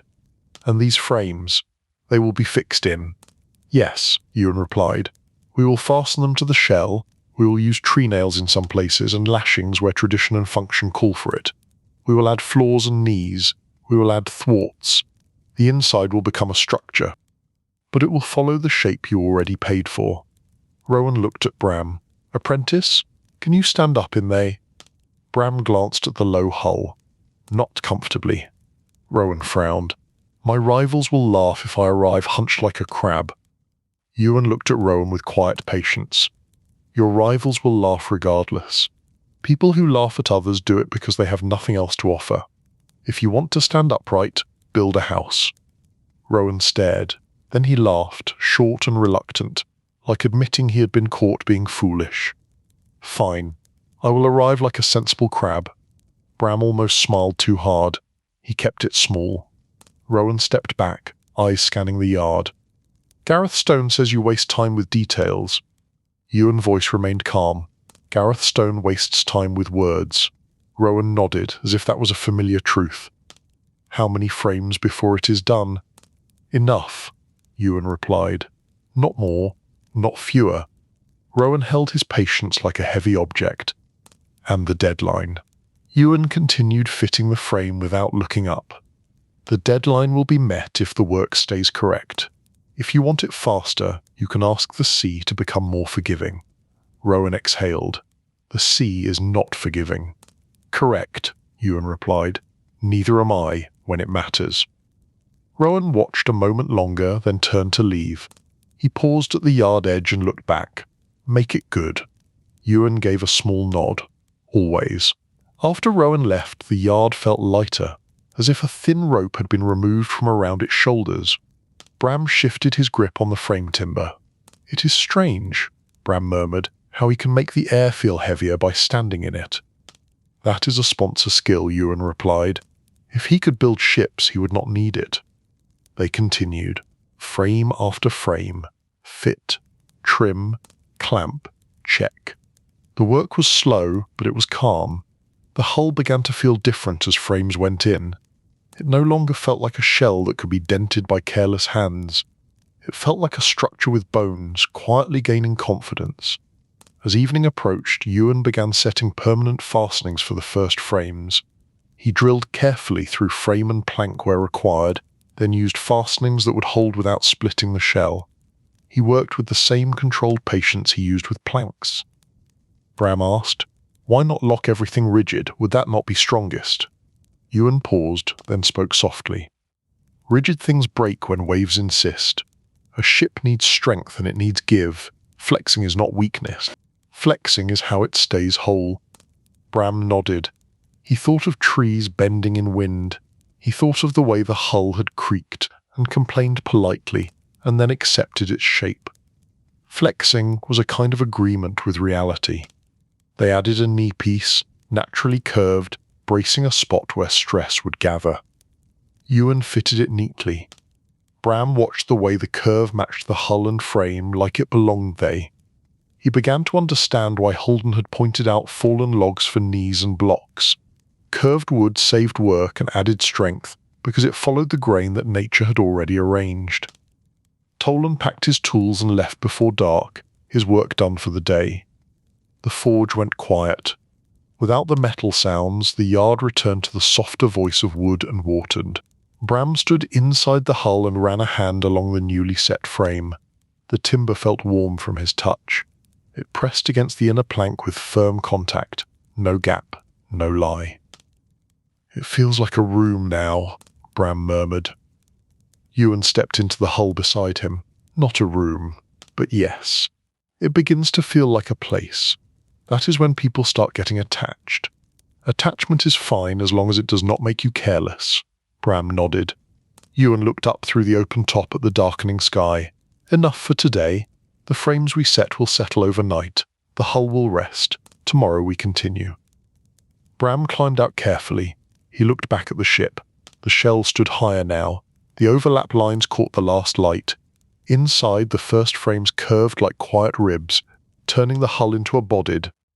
The bay outside was calm. The tide moved without hurry. The yard smelled of wet oak and old tar and iron that had cooled. It smelled like progress made slowly enough to last. Ewan covered the hull again. He weighted the tarp. He checked lashings and clamps one more time. Bram watched, mind quiet. He felt the same steady tiredness as before, a tiredness that made sleep feel easy. Ewan spoke softly as they headed toward the shed. "People think shipbuilding is about bravery and speed. It is mostly about noticing a gap, noticing a twist, noticing when your hands get impatient." Bram nodded. "Noticing is hard." Ewan gave him a brief look. "Noticing is the job. Everything else is just tools." Outside, Alder Bay breathed with the tide. Inside the yard, the ship gained its inner strength, frame by frame, like wisdom arriving after the loud parts of youth had calmed down. Chapter 7. Keeping the sea outside, politely. The shipyard woke to a smell that made Bram feel both comforted and suspicious. It was the smell of tar warming in a pot. It was the smell of rope fibre. It was the smell of work that did not look impressive from far away, but decided whether you arrived home dry. The hull sat on its blocks like it had always belonged there. The shell stood tall now, strakes rising to the sheer. Inside, frames curved in steady intervals. Thwarts were beginning to appear, simple beams that would become seats and structure. The ship was no longer a shape you could deny, it was a presence. Ewan moved around it with the calm precision of a man who enjoyed problems only when they behaved. He checked seams with his fingertips. He checked rivet lines with his eyes. He checked the frames where they met the shell. He did not hurry, he did not chat. Bram hovered nearby with a bundle of oakum like it was a newborn animal. "What is oakum again?" Bram asked, softly, because he suspected loud question aged a man prematurely. Ewan glanced at the bundle. "It is fibre. Wool, hair, flax, whatever you can get that has bite. We pack it into the seams where the sea wants to explore." Bram looked at the hull. The overlap lines seemed tight already, the rivets sat neat, the planks looked like they trusted each other. "So why do we still need it?" Bram asked. "Because wood is honest," Ewan replied, "and honesty includes moving when it gets wet and moving again when it dries. Because rivets hold planks together, but they do not fill every tiny gap. And because the sea is patient and rude." Bram nodded. He could accept patient. He did not like rude. Signe Tarwell arrived at mid-morning with a cart that smelled like it had been dragged through a forest fire, and then dipped in a barrel of pine resin. Her helper pushed the cart while Signe walked beside it, as if the cart was lucky to keep up. She wore a simple tunic. Her hands were stained dark. Her hair was tied back tight. She carried herself like someone who had never needed permission. Ewan greeted her with a nod. Signe looked at the hull, then at the seam lines, then at Bram. "You are still alive," she observed. Bram gave a careful nod. "Yes." "Good," Signe replied. "Boats like builders who remain alive." Her helper set down a pot of tar and a bundle of tools, caulking irons, wooden mallets, a ladle for tar, a brush made from coarse fibres. Scene touched the tar pot lid with wide finger. Warm it slowly. Too hot and it goes thin and angry. Too cool and it goes stiff and useless. The correct temperature is always slightly inconvenient. Bram stared at the pot like it might prove her wrong. The pot remained silent. Ewan stepped to the hull and pointed along a seam. "We start low, we work up. We do not skip, and we do not pretend a gap is charming." Scene gave him a quick approving look, then she looked at Bram again. "You, quiet one, you will pack the seam. Not hard, not soft. You will pack it like you mean it." Bram swallowed. "Like I mean it." Scene nodded. "Exactly. People think sealing a ship is just stuffing fibre into cracks. It is not. It is choosing how the hull will breathe. Too tight and you split something. Too loose and you invite water to live with you." Bram did not want water as a roommate. They began inside the hull where the overlaps met, and where small seams waited for attention. Ewan showed Bram the angle of the caulking iron. The tool looked simple, a thin blade meant to push fibre into a seam without destroying it. "You do not stab the seam," Ewan told him. "You guide, tap and press, tap and press. The seam accepts fibre if you behave like a guest. If you arrive like a raider, it will punish you later." Bram nodded, trying to imagine raiding a seam. The image was silly and therefore memorable. Signe worked nearby with swift confidence. Her mallet taps were steady and light, like a musician practicing a simple pattern. She moved along a seam and left behind a neat line of packed fibre. It looked so easy that Bram felt offended. Bram tried. He placed the iron at the seam and tapped. The fibre slid in. He tapped again. It went deeper. He tried a harder tap and the iron jumped. Ewan held up a hand. Calm. Bram slowed. Tap, press, tap, press. The fibre began to seat properly. "Better," Signe observed without looking up. "Do not ruin it by becoming proud." Bram kept his pride in his pocket where it could not interfere. The work was repetitive in the best way. A seam, fibre, tap, a little more fibre, tap, move along. The sound of mallets on irons became a soft rhythm inside the hull. Outside, the tide made its own quiet noises against the shore. Bram found his thoughts slowing as his hands followed the pattern. The ship held him like a wooden cave. Light filtered in from the open top. The air smelled of oak, rope fibre and warm tar. It was strangely soothing, like being inside a giant instrument. Signy paused to check bramline. She pressed a fingertip along the seam. It felt firm, newt-crushed, not loose. "That will do," she told him. "Do not celebrate. Celebrate later when you are dry in a storm." Bram gave a small nod. He liked practical approval. Ewan moved to a seam near the bow where the curvature tightened. He worked more slowly there. The wood was under different stresses. The overlaps changed their angle. The gap size varied by small amounts that mattered in the way a single loose tooth mattered. Bram watched Ewan choose a slightly thinner strand of fibre for that seam. "How do you know?" Bram asked. Ewan did not stop tapping. "Because the seam tells you. It is narrow there. If you force thick fibre, you pry it open. Then you have created the gap you wanted to fill. You see the problem?" Bram nodded. Creating a problem to solve it sounded like something a sponsor might do. They worked through midday. They stopped only to drink water and eat a little bread. Signy ate quickly, eyes still tracking seams as if she could chew and judge at the same time. Her helper tended the tar pot, keeping it warm. The smell rose in slow waves. It was heavy and earthy and oddly comforting, like the scent of a campfire after people had stopped talking. When the seams were packed, Signy lifted the ladder. "Now we seal." Bram leaned in, curious. Signy held the ladder over a seam and let tar drip into it. The tar was dark and glossy. It sank into the fibre and made it look like a line of night.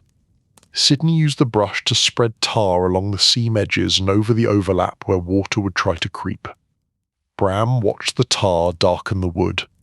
It made the hull look older and more serious. It looked like the ship had stopped being a project and started being a tool. Ewan took another brush and worked on the next seam. He did not slather, he covered. He worked tar into the fibres and along the line. Enough to seal, enough to protect, not so much that it dripped like an overfed candle. Bram took a brush and tried. His first stroke was too thick. Tar oozed and sagged. Signy gave him a look. "That is not paint. You are not decorating." Bram wiped the excess with a rag, embarrassed. Ewan kept his voice calm. "Thin layers. The hull will get more tar later. Boats are maintained. They are not finished once and forgotten." Bram nodded. Maintenance sounded like the opposite of hero stories, and that felt accurate. As the afternoon moved on, the hull took on a subtle sheen. Tar caught the light in dull highlights. The smell settled into the yard. The bay breeze carried it outward.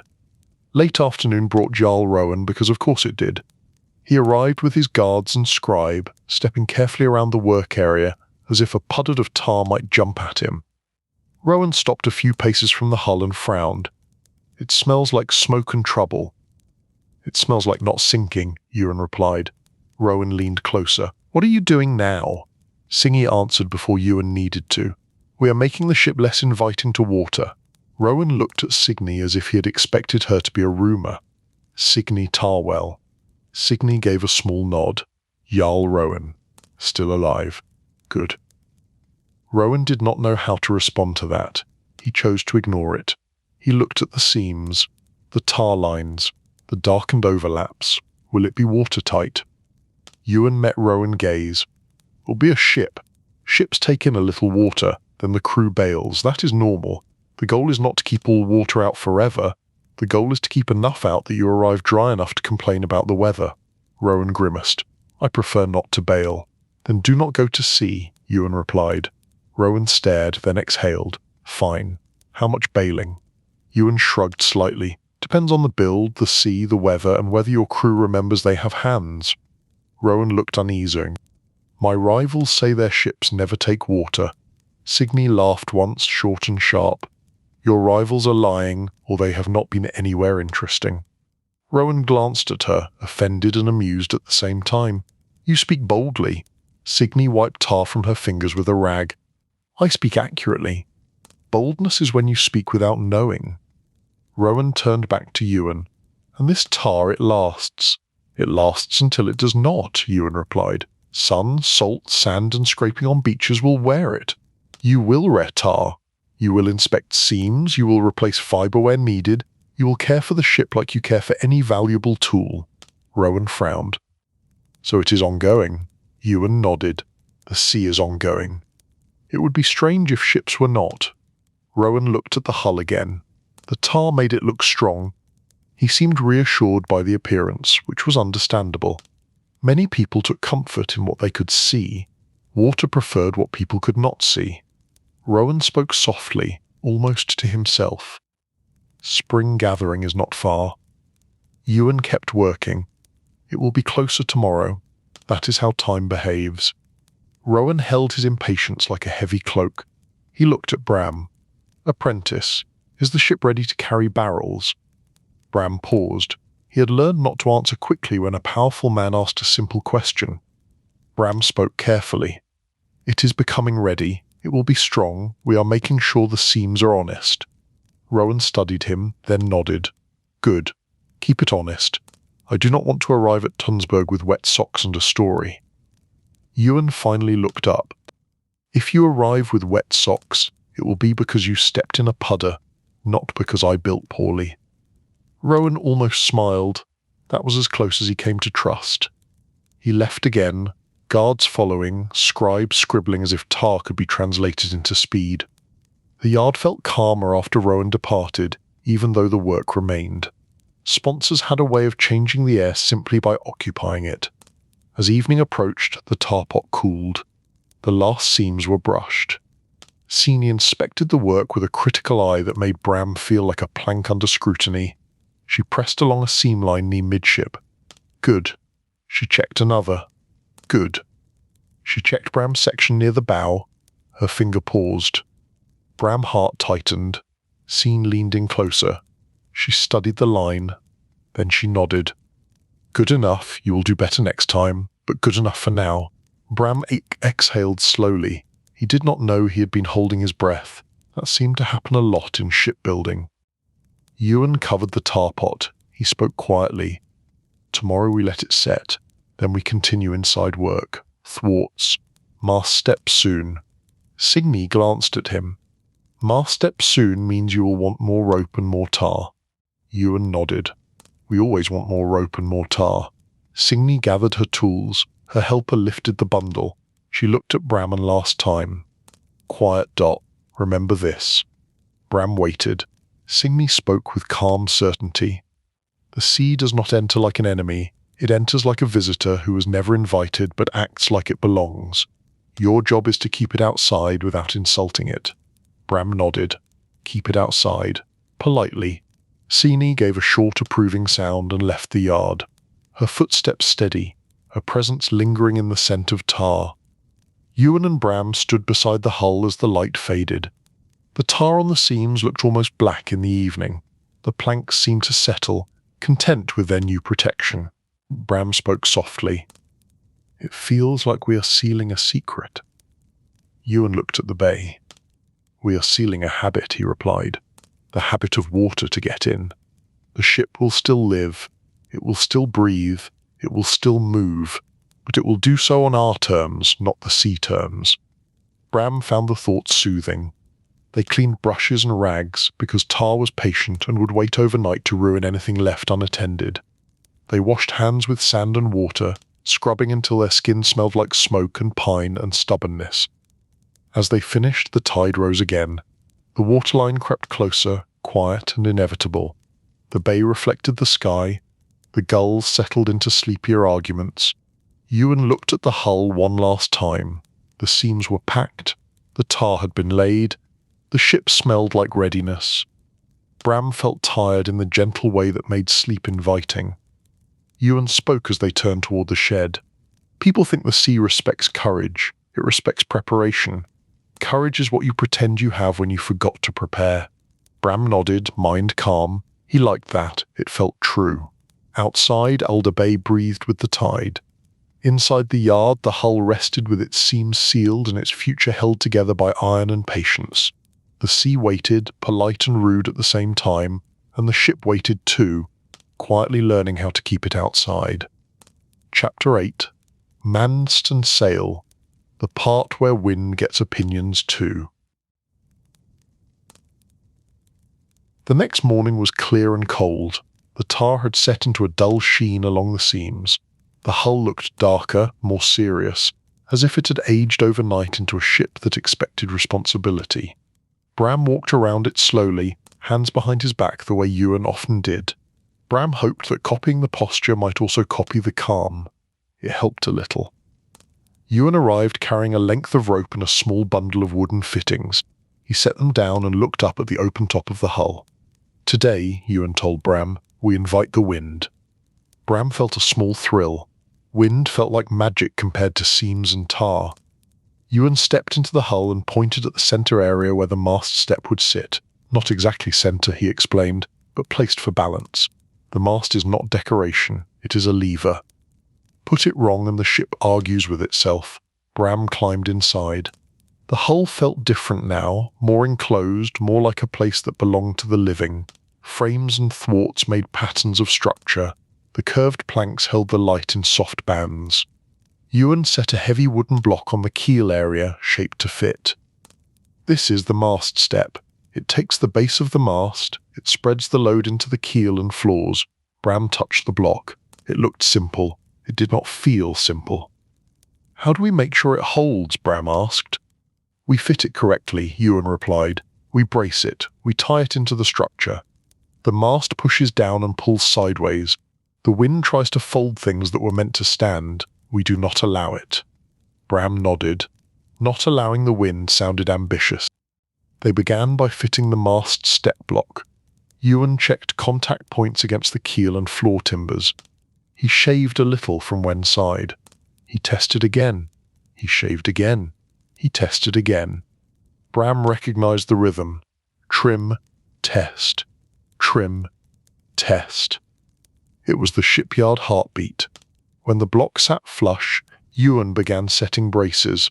Knees and supports tied the step into nearby frames. The goal was simple. The mast should not walk, it should not twist, it should not complain. Bram held a brace while Ewan drilled. The auger turned with a steady squeak. Bram watched the bit break through, then withdraw. Ewan inserted a fastening and set it firm. Ewan looked at Bram. "When the mast is up, you will want to blame the wind for everything. Remember this part. The wind will do what it does. Your job is to give it a place to push without breaking the ship." Bram nodded. Outside the hull, Tolan Ford arrived with his usual dislike of ceremony. He carried a small iron fitting and set it on the bench. "For the mast," he grunted. "Not everything should be wood." Ewan gave a small nod. "Good." Tolan looked at the sky. "Wind is up today." Bram glanced outward. A breeze moved across the bay. It was not strong, but it was steady, like it was practicing. Ewan finished the mast step area, then turned to the mast itself. The mast timber lay on supports nearby, already selected and trimmed. It was a long straight piece, lighter than the keel, but still strong enough to feel like it could cause trouble if it fell on you. Bram ran a hand along it. "It feels different from oak." "It is," Ewan replied. Good mast timber needs strength and flexibility. Often pine, sometimes spruce. It must be straight. It must not twist when it dries. It must hold the sail without acting like it wants to return to the forest. Bram pictured a mast trying to return to the forest, dragging sail and crew behind it. He decided he preferred cooperation. They shaped the mast with draw knife and plane, smoothing it and tapering it slightly toward the top. Bram worked carefully, watching Ewan hands. He learned to read the grain and avoid tearing fibers. He learned to take thinner shavings instead of forcing thick ones. Ewan checked the mast length against the hull. "Not too tall," he explained. "Too tall and it becomes a lever the sea uses against you.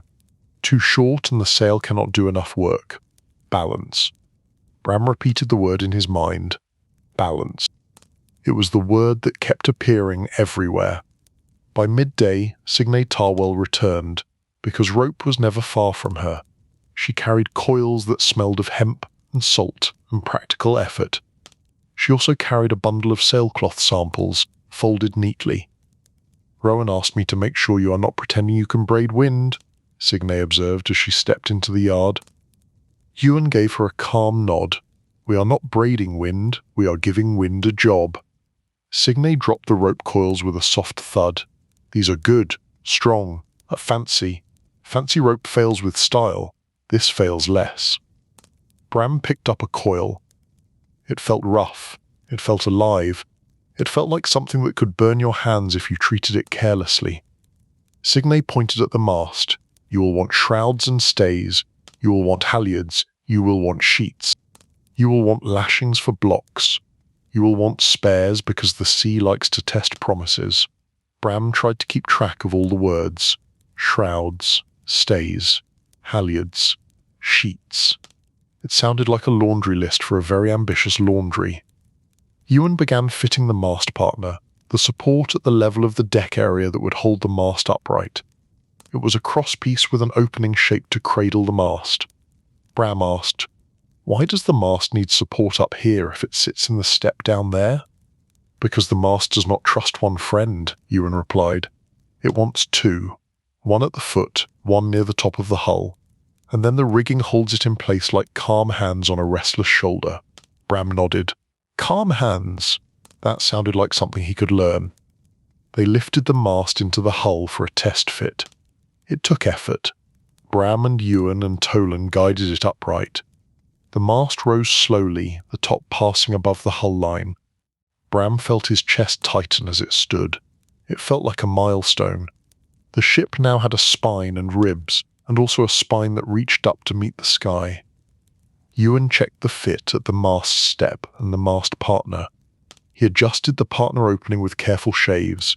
He lowered the mast and raised it again until it sat upright without forcing. When the mast stood true, Ewan stepped back and looked up. The wind moved the mast slightly. It was subtle. It was enough to make Bram realize this was not a statue. It was a system. It was going to move. It was going to live. Signe watched with narrowed eyes. "Good, it sits," Tolan grunted, "until the first gust tries to prove a point." Ewan kept his voice calm. "That is why we rig." They began adding rigging points. Wooden blocks for lines, cleats, lashings, a place for the yard, the horizontal spar that would hold the square sail. Bram learned new kinds of knots, simple but vital. A knot that slipped was not a small problem. It was a future story. Signe demonstrated a knot once, then made Bram repeat it until his fingers could do it without thinking. She did not scold, she simply waited, which was worse in a way. Waiting made Bram responsible for his own improvement. By late afternoon they turned to the sailcloth. "The sail will be square," Ewan explained. "Not because we dislike triangles, but because this is what works with our rigs and our waters. It catches wind well on open reaches." The sail would be finished soon by weavers and stitchers. For now, they focused on the yard and lines that would raise it. Ewan fitted the yard to the mast with a simple system of halyards. Bram learned to run the line through a block and down to a cleat. He learned to keep line tension even. He learned that line management was mostly about preventing tangles, because tangles were the true enemy of calm. Then came the oars. Bram looked surprised. "Oars too?" Ewan nodded. "The wind is helpful when it feels like it. Oars are helpful when you insist. A good ship uses both." They checked the oar ports along the hull. They fitted simple covers that could reduce splashing. Bram imagined a crew rowing in steady rhythm, the ship sliding forward even when the sail hung slack. It felt reassuring. The ship did not depend on wet's mood. It had options. Late in the day, Rowan arrived again, because it was the season of Rowan arriving again.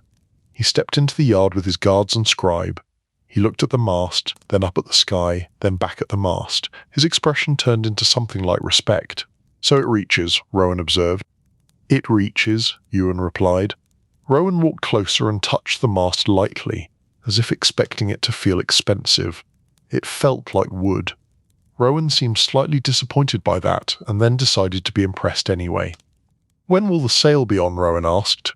"Soon," Sina replied before Ewan needed to.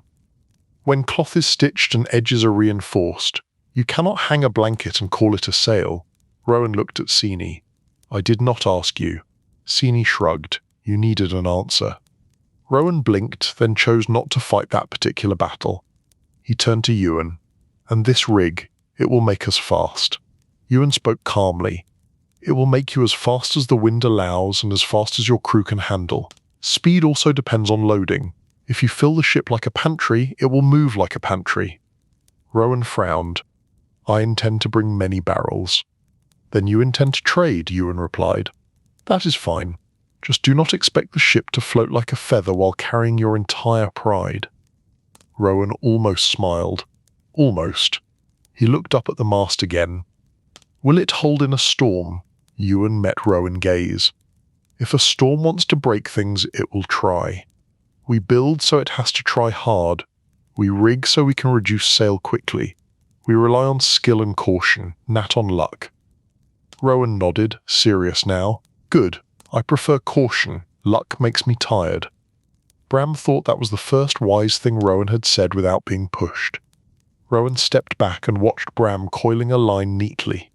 Apprentice, you know what you are doing with those ropes, Bram answered carefully. I am learning to keep them from becoming a problem. Rowan nodded. That is most of leadership.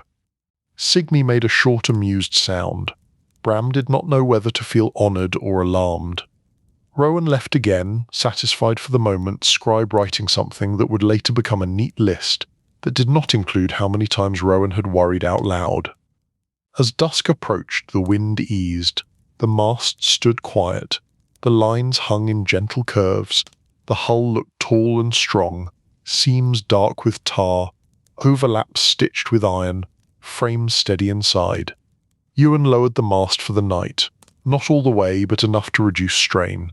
He explained to Bram that leaving a mast upright without need was like leaving a door open in a storm. It invited trouble. Trouble needed no invitation. They secured everything. They checked knots, they checked cleats, they checked blocks, they covered sailcloth pieces and stored them dried. Bram felt the day settle into his bones. He had learned that wind was not a friend you could rely on, but it was also not an enemy. It was a force that needed clear rules. As the light faded, Bram stood near the bow and looked out at the bay. The water was smooth. The sky held a pale band near the horizon. The tide moved in slow silence. Ewan joined him.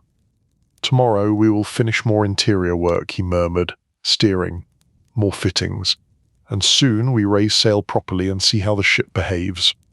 Bram nodded. I want to see it move. Ewan gave him a brief look. Wanting is fine.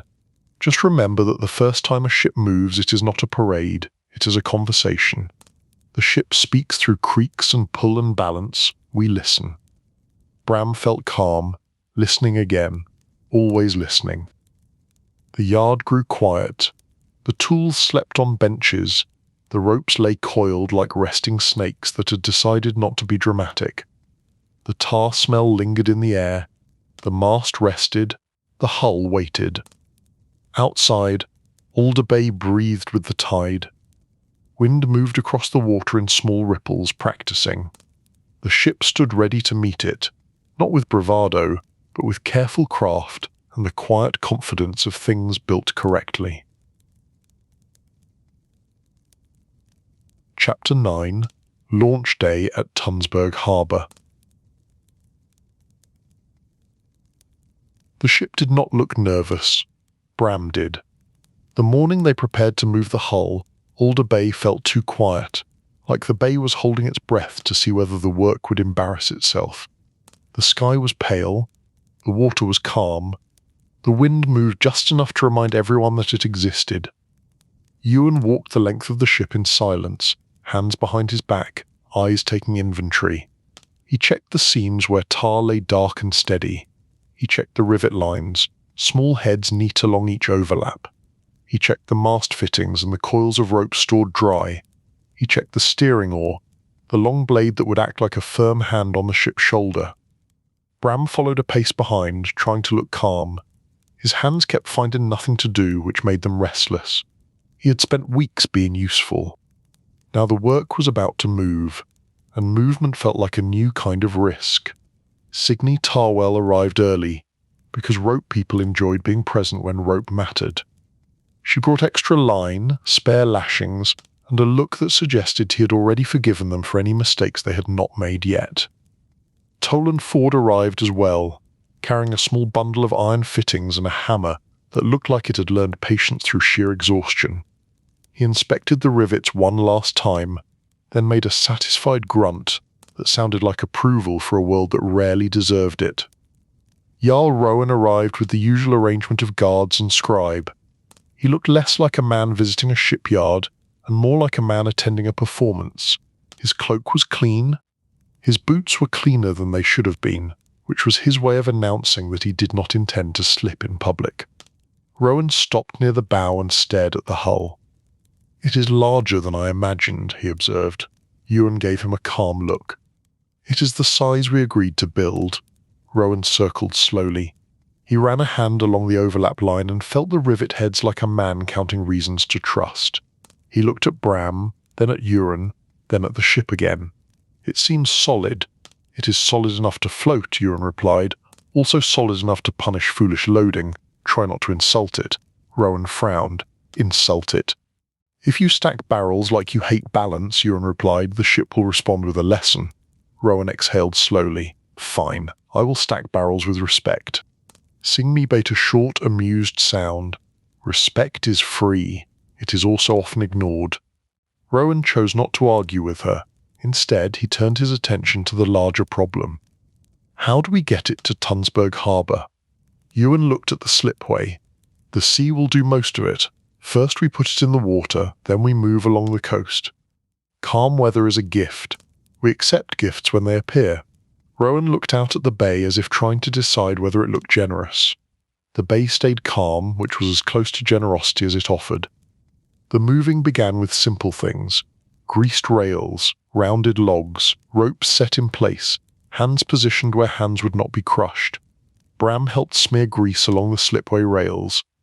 It was a messy job. It was also satisfying. Grease was the quiet friend of heavy objects. Bram liked friends like that. Men from Rowan household arrived to help. They stood around at first, uncertain whether to speak. Ewan did not invite speaking. He began placing rollers under the hull supports and pointed at tasks as if assigning them to the air. People took the hints and became useful. Ewan spoke with calm authority. "You there, hold that line. You, lift that wedge. You, do not stand where the ship can turn you into a memory." The men shifted quickly away from the danger zone. Rowan watched, arms folded.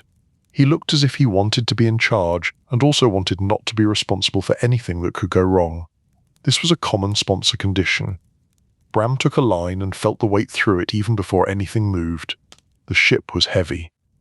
The ship was also stubborn, as if it did not fully trust the idea of leaving the place where it had been built. Ewan placed his hand on the hull near the midship area. He spoke softly, not for ritual, but because speaking softly made the moment feel controlled. "Now," he murmured, "we go." The first pull did almost nothing. The second pull made a sound. The hull shifted a finger width. The rollers creaked. The ropes tightened. The ship moved, reluctant but willing, like a large animal that had decided to cooperate as long as nobody got excited about it. Bram pulled with the others. His shoulders burned. His breath came out in slow puffs. He felt the hull movement through the line like a living thing. Rowan stood close enough to see it move. His expression changed. He looked briefly like a child watching a door open on its own. The hull slid another short distance. Ewan called for the rollers to be moved forward. Men ran to reposition them, careful and focused. The shipyard was suddenly full of quiet urgency, the kind that does not yell because yelling does not reduce weight. Signy stood near the stern with an extra coil of rope. She watched the lines like a hawk watches mice. Her eyes flicked to Bram when his grip shifted. Her gaze was enough to correct him. Bram adjusted his hands, steadier now. He did not want Signy disappointed sound aimed at him. He had learned that a disappointment was both accurate and exhausting. Toland stayed near the side, watching the hull supports and listening for any sound that suggested a strain. He did not speak much. When he did speak, people moved quickly. "That wedge is slipping," he warned at one point. Ewan moved in and tapped it back, then replaced it with a better tone. "Better. Continue." The hull slid down the slipway in slow, controlled steps. Roller, pull, pause. Roller, pull, pause. Each pause felt like the ship considering whether the sea deserved it. As the hull neared the waterline, Bram felt the air change. The sea smell grew stronger. The dampness rose. The bay felt closer, like it was leaning in. Rowan stepped forward, then stopped himself. He looked as if he wanted to push and also feared becoming the man who pushed a ship wrong in front of witnesses. Ewan glanced at him. If you want to help, hold this line. Do not pull, just hold. If it runs, you stop it. If you do not stop it, it stops itself, and not kindly. Rowan took the line. His hands looked unfamiliar on rope. He held it anyway, jaw set as if determination could substitute for practice. Good, Senior observed, sounding surprised. The Jarl is learning. Rowan did not respond. He was busy being serious. The hull reached the last stretch of rails. The water touched the lower planks, then withdrew with the tide motion. It touched again, a little higher. The sea was testing the hull like a polite inspector. Euron called for a final slow pull. The hull moved, and then it floated. Not dramatically, not with a splash. It simply shifted its relationship with the world. The weight lifted off the rails. The ship settled into the water like a long exhale. Bram felt his throat tighten. He had expected joy to be loud. It was quiet instead. It was a calm satisfaction, like watching something heavy finally rest where it belonged. Rowan stared. It floats, he murmured, sounding as if he had not been fully sure. It floats, Euron replied. That was the plan. Scene made a short approving sound. It floats because you did not lie to the seams. Tolan watched the waterline. No sudden seep, no ugly list. The hull sat level. He grunted. Good enough. Bram stood on the shore, wet to the knees from helping guide the stern line. He watched the ship bob slightly. The overlap lines caught the light. The tar seams looked dark and confident. The mast fittings waited like a promise. Now, Ewan said, we listen. They brought the ship alongside the shallow edge and stepped in carefully. The first time Bram put his weight into the hull, he expected a wobble that would unalive his dignity. The ship shifted, then steadied. The hull flexed slightly, not weak but alive. Ewan stood near midship and felt the balance. He placed a foot here, then there, adjusting his stance like a man who had done this often. He nodded, satisfied. Rowan climbed in next, clumsy but determined. He tried to step like a Jarl. The ship did not care. It rocked. Rowan stiffened. His guards looked alarmed, as if the sea had attacked him personally. Ewan spoke calmly. Bend your knees. The ship moves. You move with it. If you freeze, you fall. Rowan bent his knees reluctantly. The ship steadied. Rowan looked offended that balance required humility. Bram tried to hide his amusement. He did not fully succeed. Rowan glanced at him. Do not enjoy this. Bram kept his voice careful. I am not enjoying, I am learning. Signy smirked slightly. Learning can look like enjoyment, it is rare. They set the steering oar and checked its fits. The oar rested on a side mount and could be swung with controlled pressure. Euron tested it with a slow movement. The ship responded by turning slightly, obedient. Good, Euron murmured. Steering feels honest. Tolan checked the iron fittings near the steering mount. No strain yet. He nodded once. They set a few oars and tested rowing in the calm bay. Bram took an oar position and felt the blade bite water. Pull, release, pull, release. The ship moved forward with a gentle glide that made Bram want to smile too much. Rowan sat on a thwart and watched, trying to look as if he had always intended for the ship to glide exactly like that. His scribe tried to write while on a moving hull and immediately looked betrayed by reality. Rowan spoke to the scribe. Stop writing and hold on. The scribe chose survival. The wax tablet went away. They practiced turning. Ewan gave small instructions. Rowing is not strength, he reminded them. It is timing. Strength helps. Timing keeps you from fighting each other. Bram listened and adjusted his strokes. The oars began to move in smoother rhythm. The ship responded with steadier motion. Then the wind shifted. It was not dramatic at first. A breeze came off the wider sea, slipping into the bay mouth like a visitor testing the mood. The water surface changed, small ripples sliding under the hull. The ship moved a little differently. Ewan looked up. There it is. The wind wants to give opinions. Rowan straightened. Is it safe? Safe is not a word the sea understands, Ewan replied. We can be careful. That is what we can do. Signy nodded. "Raise only a little at first. Let it speak before you give it full voice." They prepared the sail. The cloth had been finished and brought from the weavers. It was folded carefully, reinforced at edges with loops and lash points ready.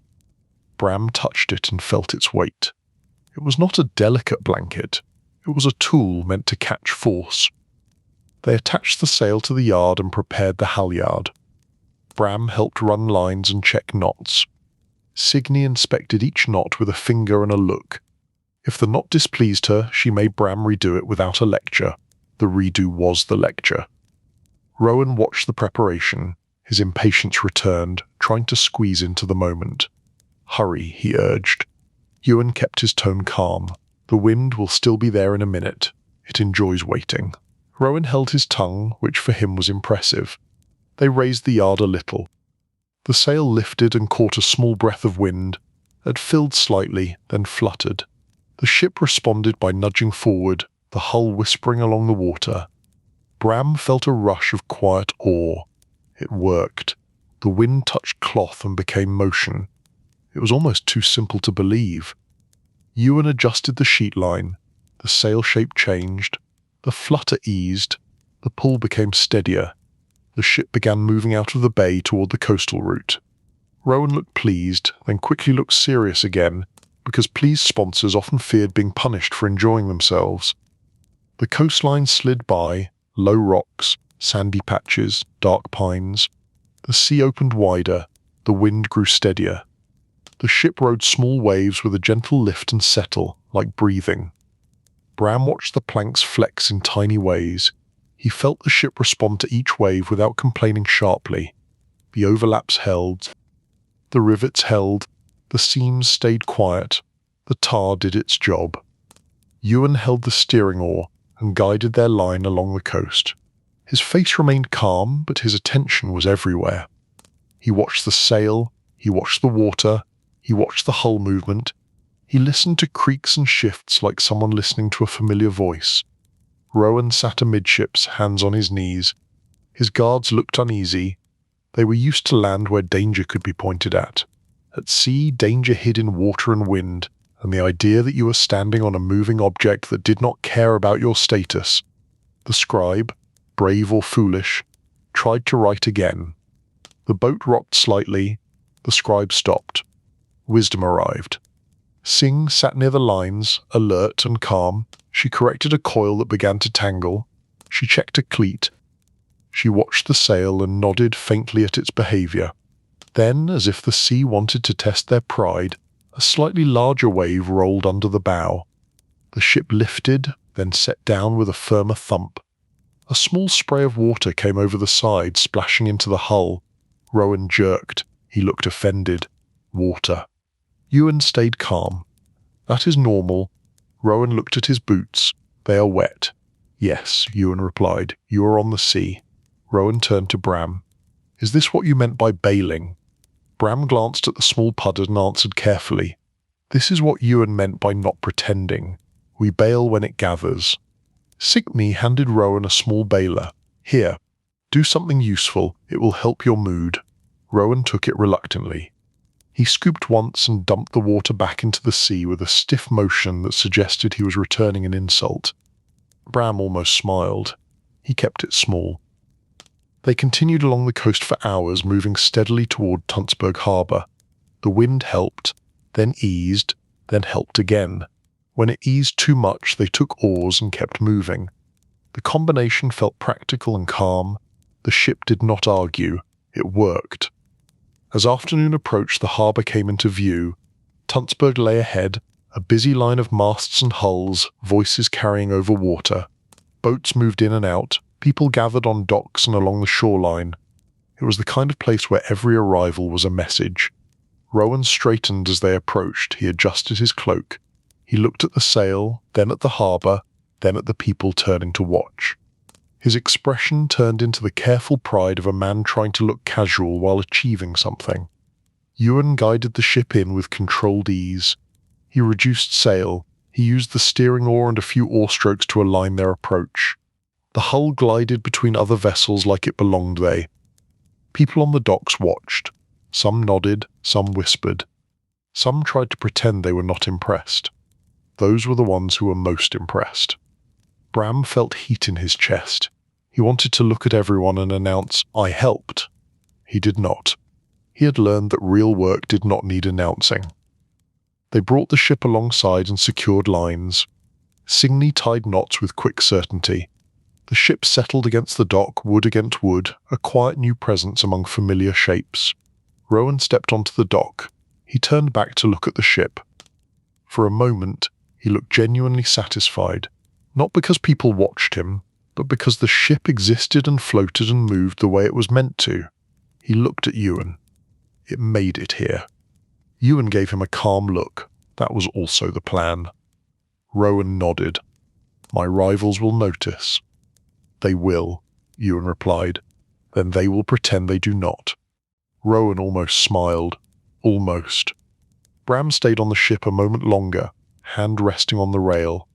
He listened to the harbour sounds and felt the hull beneath his feet, steady and alive. He thought of the forest, the cleaving, the shaping, the rivets, the tar, the knots, the quiet corrections. All of it had become that.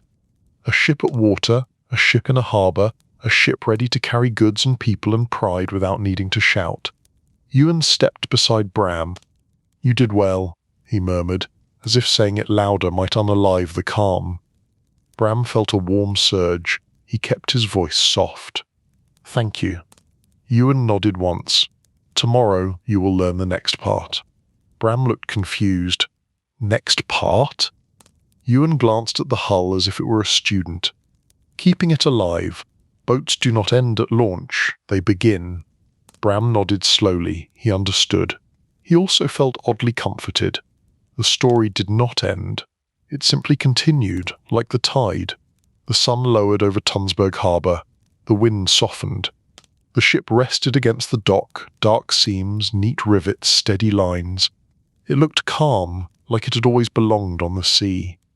Bram felt his tiredness settle into the gentle kind that invited sleep. He watched the harbour lights appear and listened to the water lapping softly against the hull. The sea did not applaud. It lecho would be the reale details out, remade against a värming quality. Nothing such of plusen more erostad death.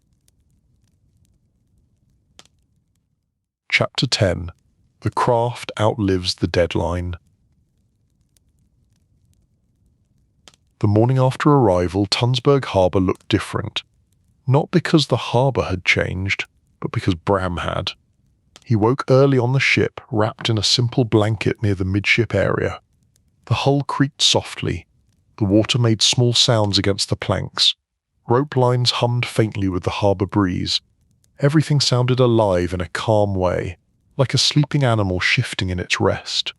Bram sat up slowly and looked around. The ship interior was dim in early light. The frames curved along the sides like ribs. The thwarts ran across, simple and strong. The mast rose above, held by fittings and lines that looked like quiet decisions. The smell of tar and wood and salt filled the air. He remembered when this space had been empty. He remembered when it had been only an idea on a board and a finger drawing in sands. Now it was a place, and Bram had slept in it. That felt significant in a way he could not fully explain. Ewan was already awake. He sat near the stern, checking a line and listening to the hull as if it were telling him something private. "You slept," Ewan observed. Bram nodded. "I slept." "Good," Ewan replied. "Boats teach you to sleep when you can. The sea does not schedule rest for you." Bram rubbed his eyes. "It is strange. I can hear it all." Ewan nodded. "You can. The ship talks. The hull flexes. The lines shift. The water taps. It is not a warning. It is a conversation. People who fear every creak do not last long at sea." Bram listened again. The creaks sounded like wooden sighs, not alarms. He felt his mind settle. They began the morning with a quiet inspection. Ewan checked seams inside. He checked the rivet lines for any weeping. He checked where frames met shell for any gaps caused by settling. He checked the steering oar mount. He checked the mast step and partner. Bram followed and learned how to look. Not with panic, with attention. At one seam near the bow, a thin, damp line showed where water had found a tiny path. Not much, not dangerous, but real.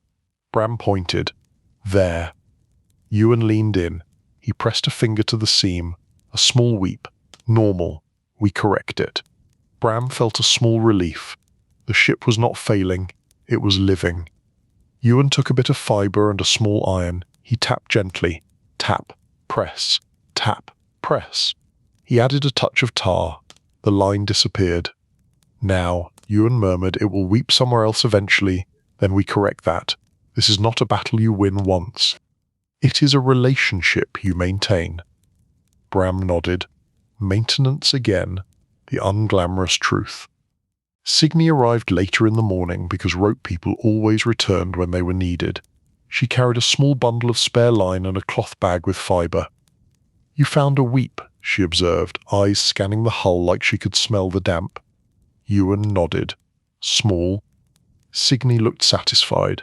Small is fine. Small means you did the work correctly. Big means you lied to yourself. Bram kept that in mind. Lie and the sea finds it. Rowan arrived just before midday. He looked rested. He also looked like a man who had slept poorly anyway, because anxiety was one of his favourite hobbies. He stood on the dock beside the ship and watched Ewan work. He looked at the seams, he looked at the rig, he looked at the steering oar.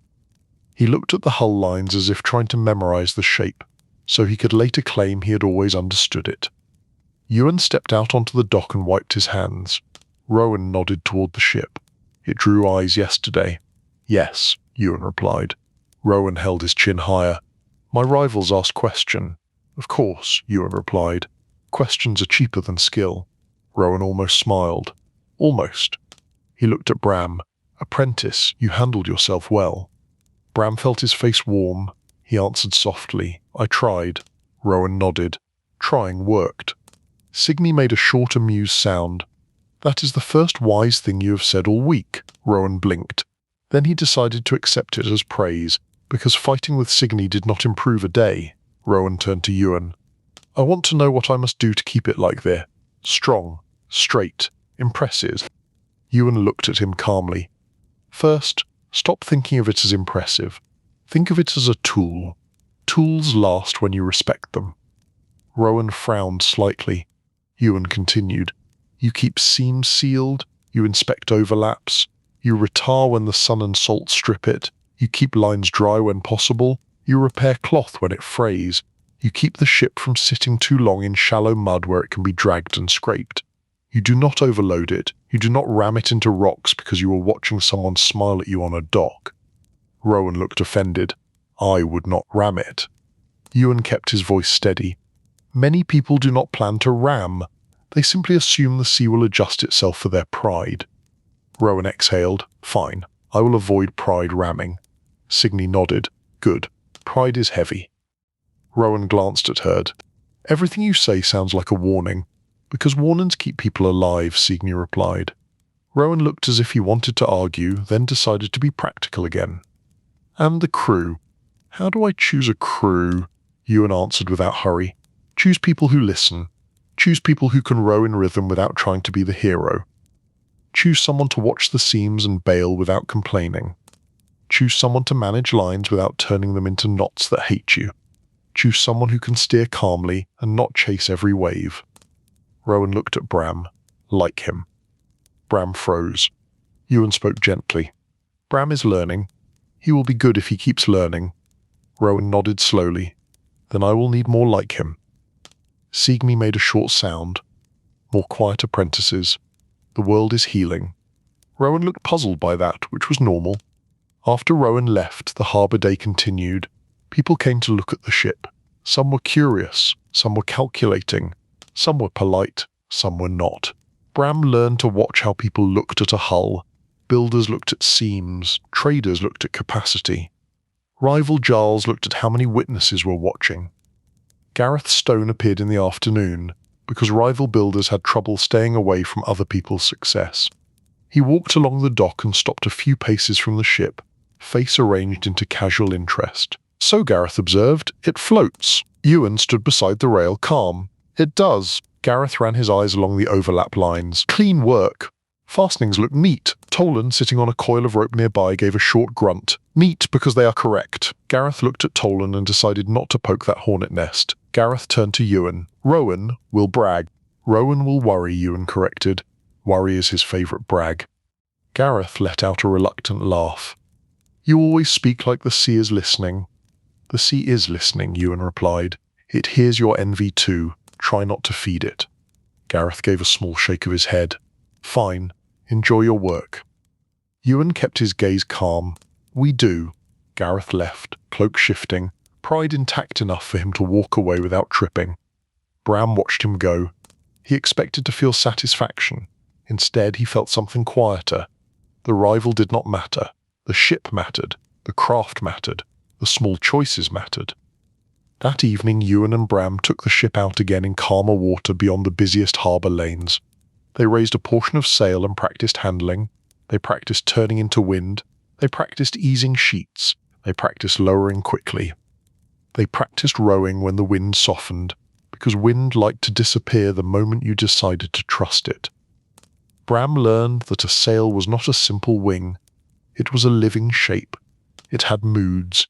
It demanded attention. When it flapped, it was not just noise, it was waste. When it pulled steadily, it was not just speed, it was balance. Ewan kept the steering oar steady. He gave Bram small tasks. Adjust this line, coil that rope, watch that seam, listen to the sound of the hull. Bram did each task slowly, calmly, with the quiet seriousness that made the work feel like a kind of meditation. When they returned to the dock under twilight, Bram felt tired in a good way. The ship settled and creaked softly. The water made its small taps. The harbour smelled of smoke and fish and wet wood. The sky darkened into a calm band over the sea. Bram sat on the dock edge and let his feet dangle above water. Ewan sat nearby, hands resting on his knees, gaze on the hull. Bram spoke softly.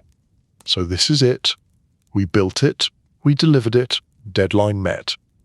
Ewan nodded. Deadline met. But this is not the end. Bram looked at him. Ewan took his time. People think ships are made for one journey. They are made for many. The work continues every season. Retar, re-rope, re-stitch sail, refit a plank, fix a rivet that loosens, replace a worn block. Every year the ship teaches you again. If you listen, it stays with you. If you ignore it, the sea takes it. Bram listened, calm. So the craft outlives the deadline. Ewan nodded. The deadline was Rowan's problem. The craft is ours. Bram felt a warm steadiness inside him.